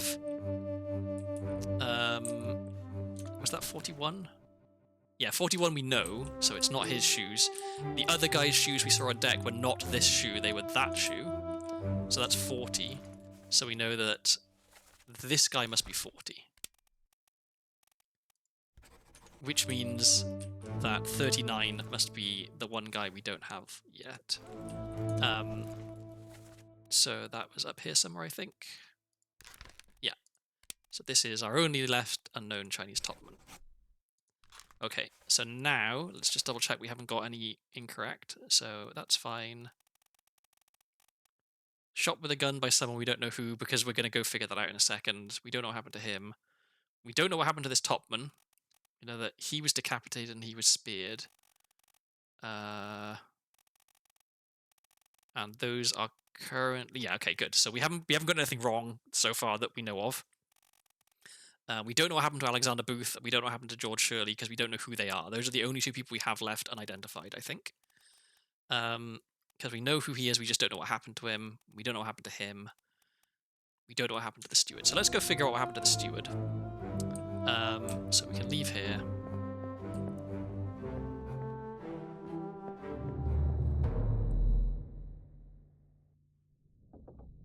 Okay, so I want to go... So there's the spiked guy. But let's go for this one, I think. So someone around here at some point shoots a gun and inadvertently kills... Ah, is it him? I think it's him. I mean, he has a gun, he's bald. So, the guy who was shot in that hallway, which is this guy, shot by the bosun's mate. There we go.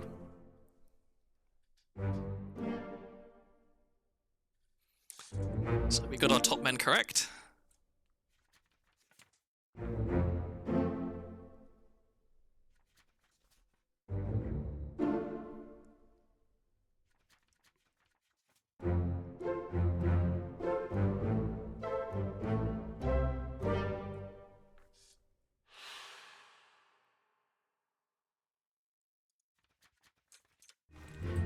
Okay, so I think we're done with this area for now. Where's the door? Over there.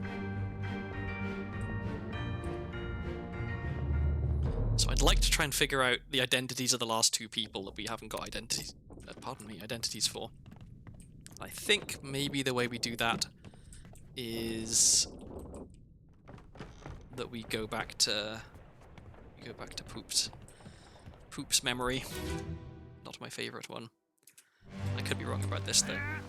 So, is it here? Yeah, so here's one of the guys we don't know, right? I'm pretty sure this is the guy, yeah, one of the people we haven't identified. So he's next to 41, so it's possible if one of the people we haven't identified is 42, maybe that's him. So, no, because we know who Nicholas Botterill is. We already took care of him, so it's not either of that. The Worms. When I die, I want to go out like Edward Spratt, dropping a giant deuce on my killer. Absolute legend. It's a way to go out for sure. Yeah. I think I'd probably want to have as little poop involved as possible in my death, but that's just me. Okay, so the two people we don't know are 57 and 59. This guy is one of 57 or 59. So if we can find where 57 or 59 are in this scene, then we know that he's the other one. But is that a thing that we can find? There's 56. There's 57. There's no one in it. So maybe we can't actually figure it out. Right. That's annoying. I thought I had that one for a second. I was like, oh, well, it must be... I guess, I mean, if we assume that this is this guy's bunk, then he can't be 57. Right? 57 is here, he wouldn't be sat over here if this was his bunk, maybe? Because this is his bunk. People tend to sit by their bunks, I guess. So let's say this guy is 59. He's George Shirley. Which would make this guy Alexander Booth. There we go.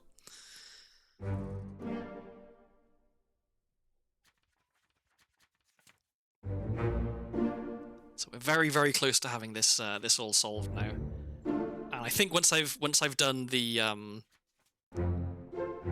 last three, or is it the last two pairs of two? Maybe there's another memory where the hammock is in place so we can see its number. Maybe, yeah. Okay, so we don't have very much left at all at this point. Let's just go through and look at what we haven't done. And then I absolutely definitely have to feed the dog because he's getting frantic. So just scrolling through looking for any unsolved. I think it's just people with unknown fates at this point. Because we know who everyone is, we just don't know what happened to them. And it's in the Doom, I think, where it all maybe is. So this guy, we don't know what happened to him. This guy, we don't know what happened to him.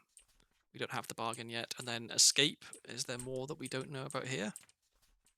No, at the end... No, okay, so it's just those two. Those are the only two left. So let's go and see the last time we saw them. So, disappeared in the Doom. Can we see memories? Here we are. Bookmark his memories.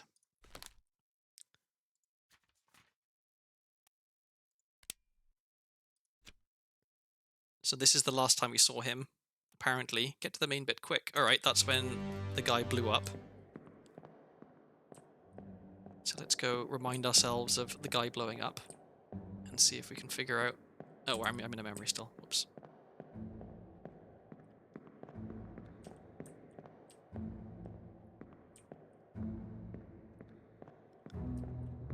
So again, I know the answer. I'm just trying to go through the steps to figure out the answer as if I didn't know it. Showing you how you were supposed to kind of figure it out. So he was over... Where was it? It was this one, I think.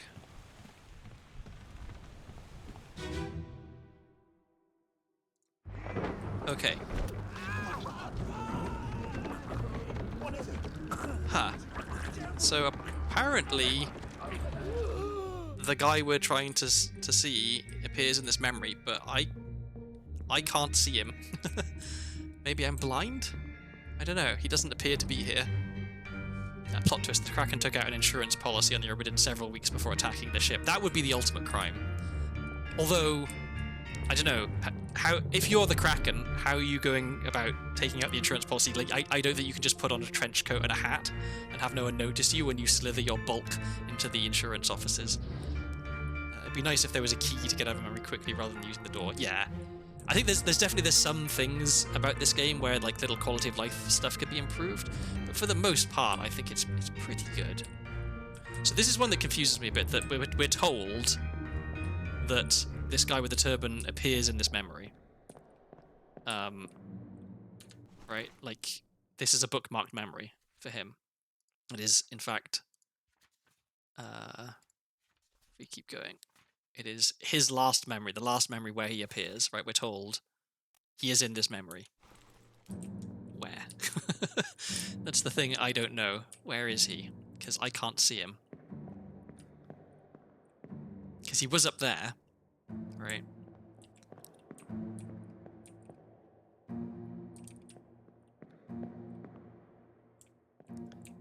And I'm not sure if it's possible to go back further than this and be upstairs still.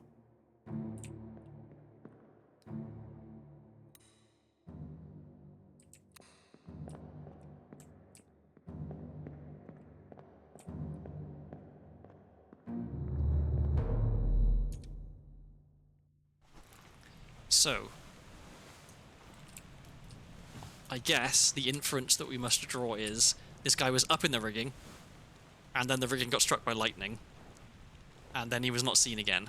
And so maybe what happened was he fell overboard. And that this guy, who was also up in the rigging, also at the same time that all this happened, maybe he also fell overboard. So, those are tricky because you don't actually see what happens to the person. You have to kind of infer what happened. But that's it. We have now completed the book. Or rather, we've completed all parts of the book that we're capable of completing. We still don't know what happened to two people. We don't know what happened to the captain's steward or the third mate. There's nothing left to do on the Obra Dinn. So let's leave. So I'm gonna play out this last little bit. Actually, no, I'm not. I'm gonna pause before I get there. I'm gonna go feed the dog. I'll be back fairly soon. It shouldn't take very long, but he's gonna be real sad if I don't feed him soon. And there's still a little bit of the game left, which takes some time. So I don't want to make him wait any longer. So I'm gonna put myself on BRB, and yeah, I will be a couple of minutes. If you wouldn't mind bearing with me, I'll put a little note up.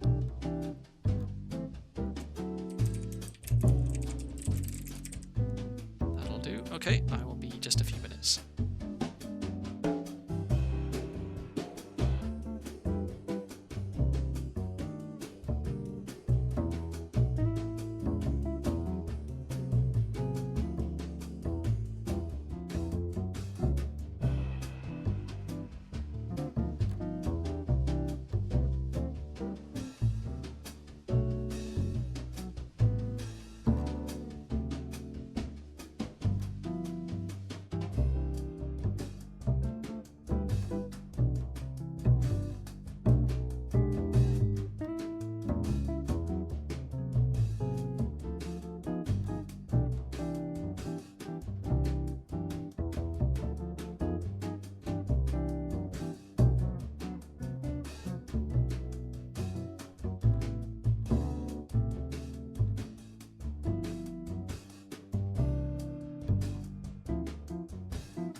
Hello, I am back from feeding the dog.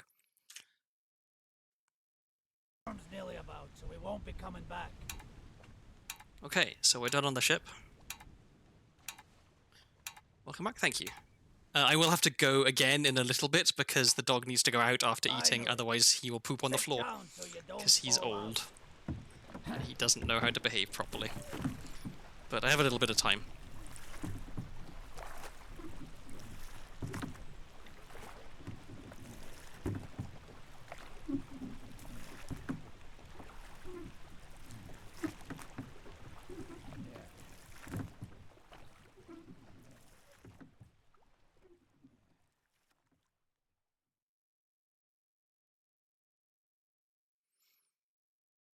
One week later.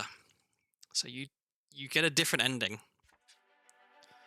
Depending on how well you do here. So you get to look through all of this stuff. And it's got, you know, the various payouts for the claims of the ship itself, the company, the cargo that was owned by the company, the cargo that was owned by the Crown. And then all of the crew on board, so you can see what happened. So the captain killed himself, but also killed 4 crewmates, and so he doesn't get anything. The Crown takes all his stuff. William Hoscott, he was shot by the captain. He attempted mutiny, so he gets fined 25. Edward Nichols killed a bunch of people, attempted mutiny, theft of cargo, he gets fined. Martin Perrott, we don't know what happened to him exactly yet, but extraordinary valor, exceptional performance of duties, he gets an additional £90. And so you can look through all of this and you can see the various people who got fined or rewarded based on their actions. I'm not going to go through all of it because it's just a lot of reading right now. But it's another little nice attention to detail thing in the game, is that they really commit to the you are an insurance assessor. And then you sign it.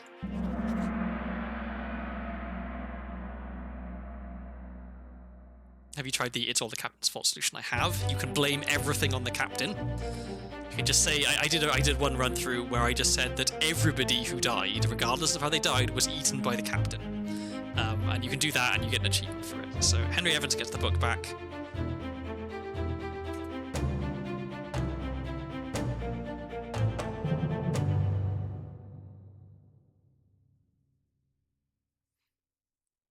So that's it, we're done, surely, because we've sent the book back to Henry Evans.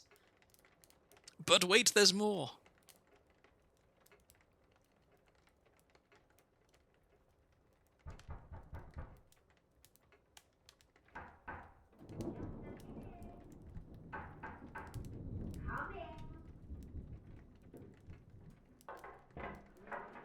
Consider the tea.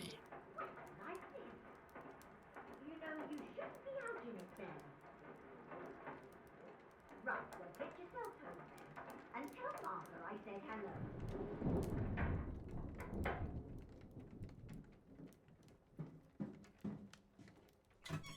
Can you believe it? A package at this hour?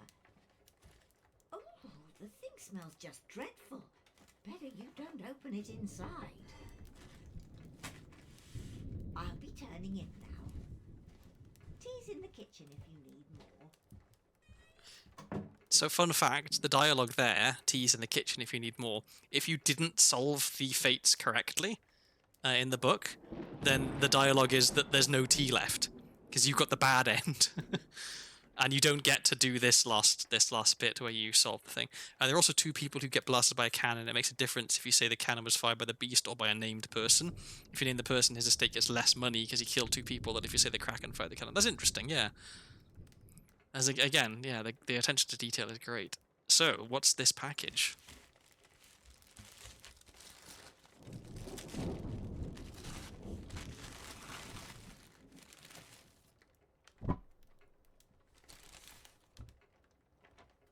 Chief Inspector, I write to you with the unfortunate news that Dr. Evans has passed away.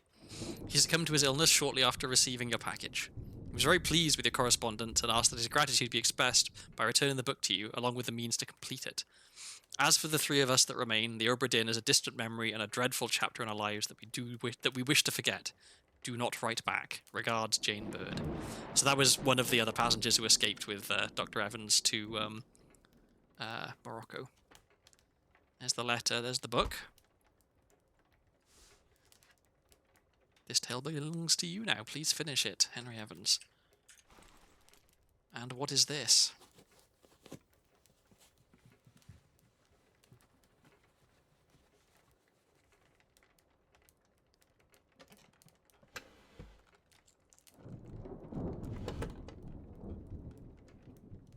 It's a dead thing, and we know what to do with those.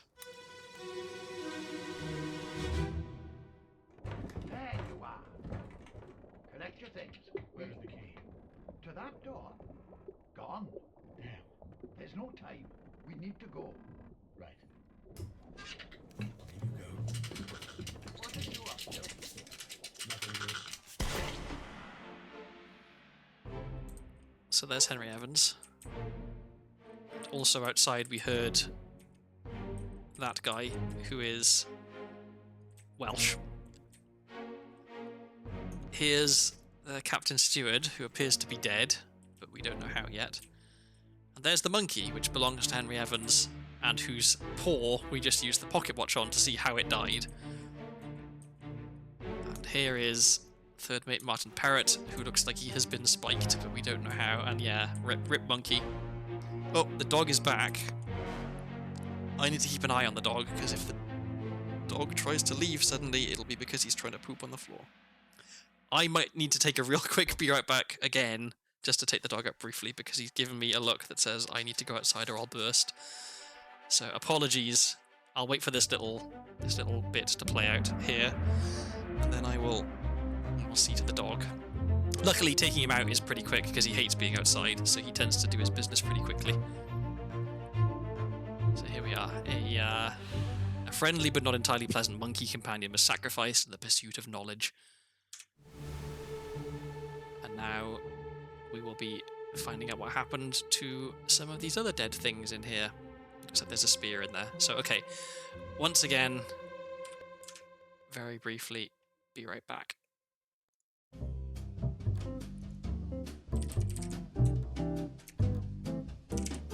Gotta have an accurate BRB screen, otherwise people will complain, obviously. I should only be a couple of minutes.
Okay, I'm back, and I needn't have worried about rushing, because it turns out the dog already pooped on the floor before I even tried to take him out.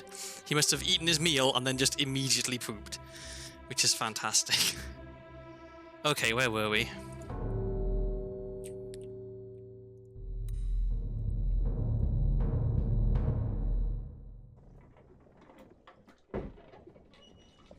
A third shell. Captain didn't toss them all. Leave it. Help me lift this.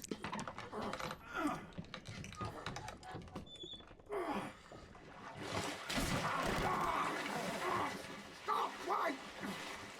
Well, set you free. Give it the shell. Here. Do it. Hoist it out. To the main deck. Throw it over. Lock the door when you leave. Get the tail, boy.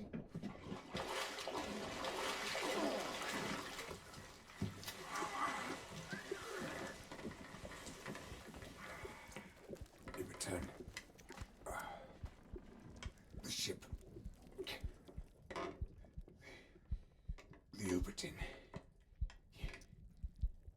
See it home.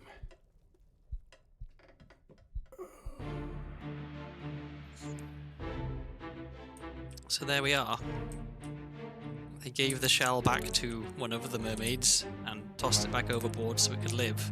And in return, she was to make sure that the Obra Dinn made it home. And that's why the Obra Dinn turns up. And also why there is that sparkly, shiny thing in the ocean off the edge of the ship. Because they did in fact see the boat home. And now we know how this guy died. He was spiked by a beast. But we can't put that in yet. We have to finish this whole scene.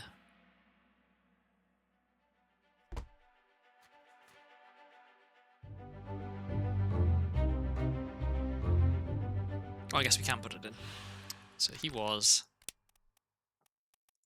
spiked by a beast. But we still have one fate left. Which will be this guy, but we can't get to him yet. We have to do this first.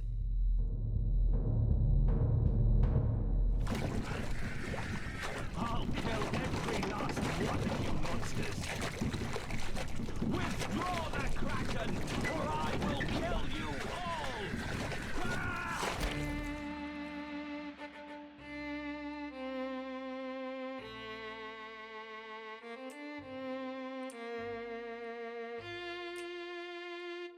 So the captain not screwing around.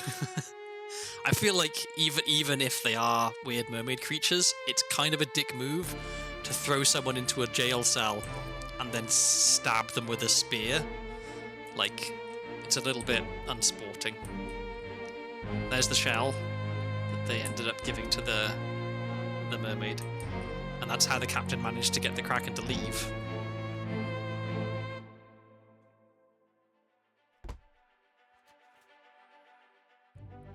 Earlier you said the mermaids died when Beng put his hand in the mercury. They didn't, or we couldn't have used the pocket watch on them at the point. That's true. They must have been just knocked out or something, because they got brought back to the ship. Here's another one. Call it off, damn you! This is your Kraken! You brought it here! Send it back!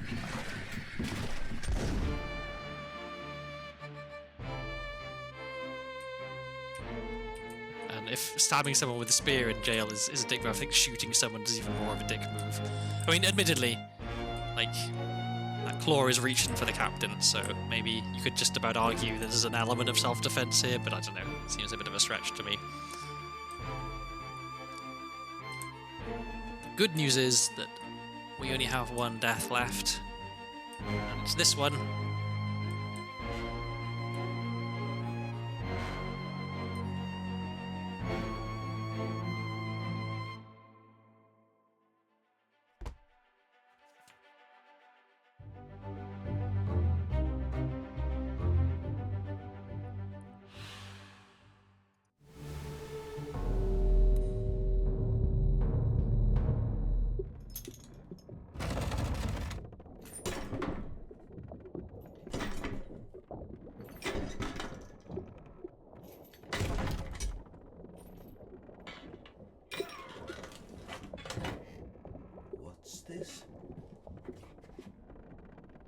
silver.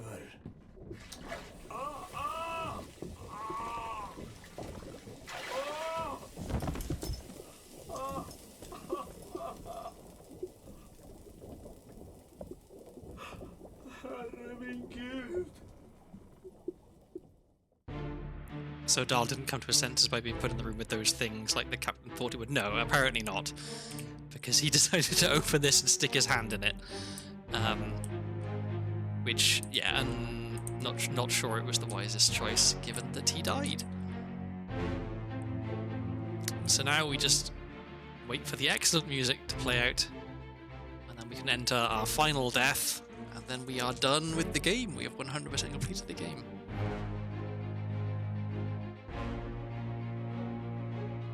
Let's just admire the shell for a little bit as the camera zooms in.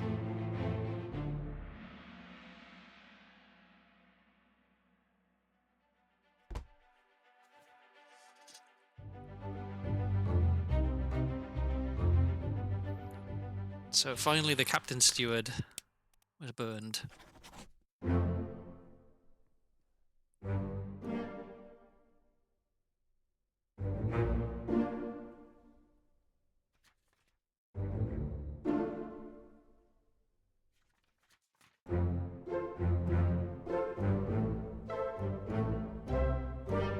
There we go.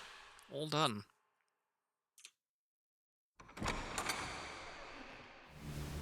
So, we can exit this last memory, and we can watch the last bit of the game play out.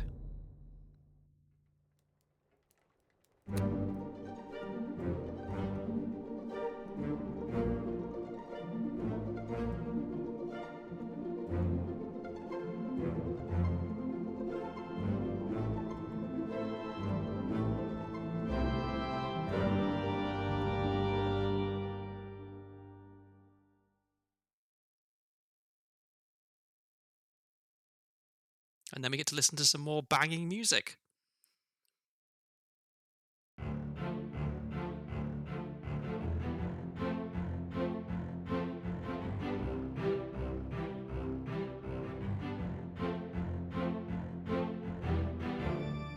So yeah, there you have it. Return of the Obra Dinn.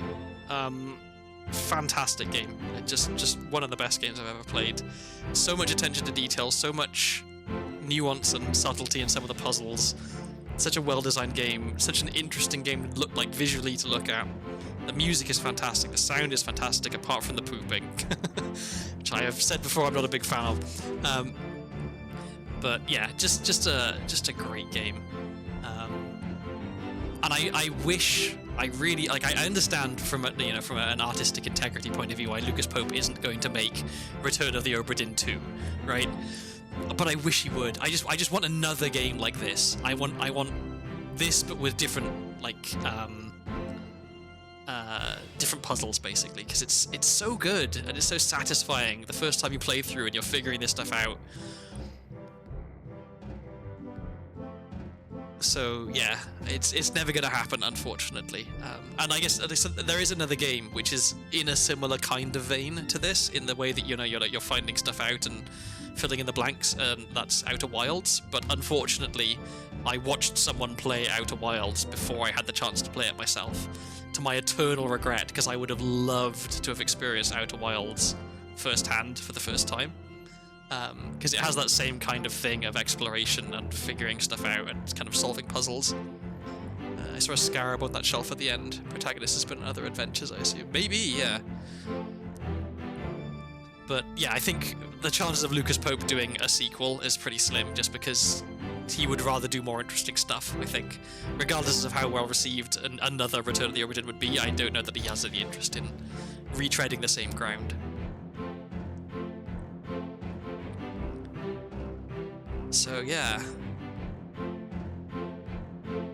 Golden Idol is also a bit like this. I will make a note of that, because I am always on the lookout for more good games.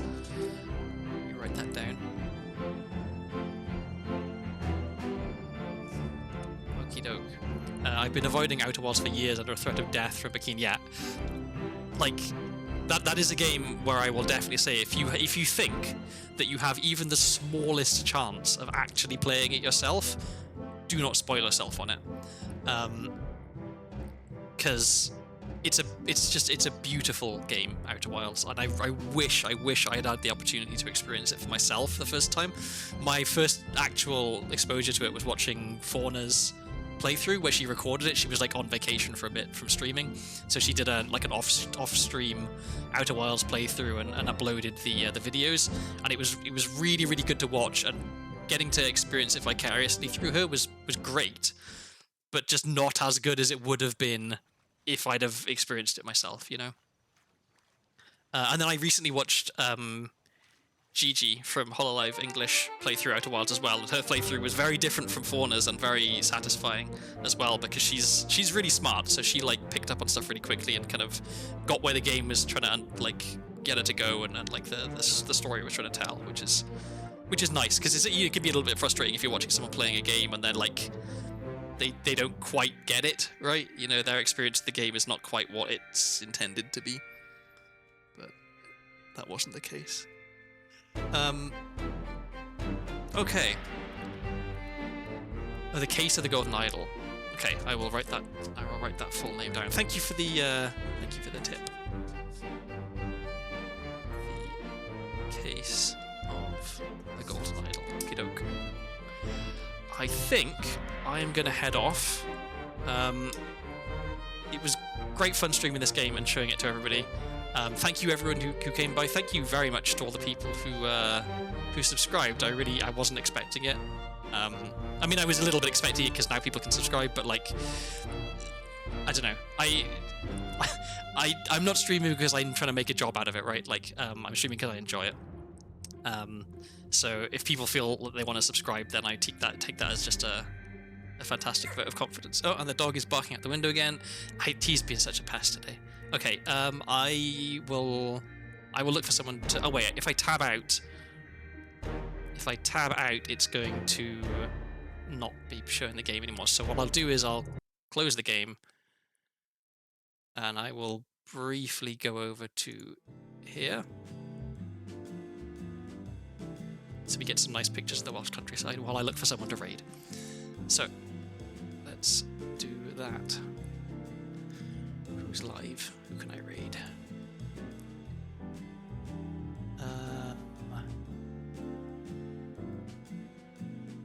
Let's see. Oh, is there anyone playing Return of the Obra Dinn? There is, but they are playing in French, so let's not raid in there.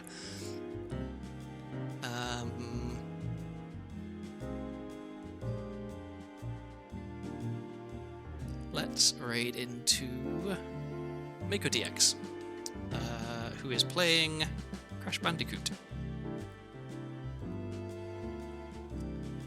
Okie doke, raid started. I have a suggestion, but only because I'm halfway through the stream already. I already picked someone, sorry. Okay, yeah, I need to go and take care of the dog, because I have to go check he hasn't peed somewhere in the house and make sure that he isn't going to do anything else that's like senile and naughty. So okay, let's raid out. Thank you everyone for stopping by. Good night if it's late for you. And yeah, see you around. I'm going to try and stream slightly more often. I won't say anything now, but it's very possible that in the next week or so something will happen in my life which will mean I will be able to stream a lot more.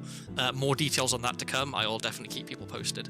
But for now, thanks for stopping by. Thanks for watching me play one of my favorite games. And let's all go say hi to Mako DX.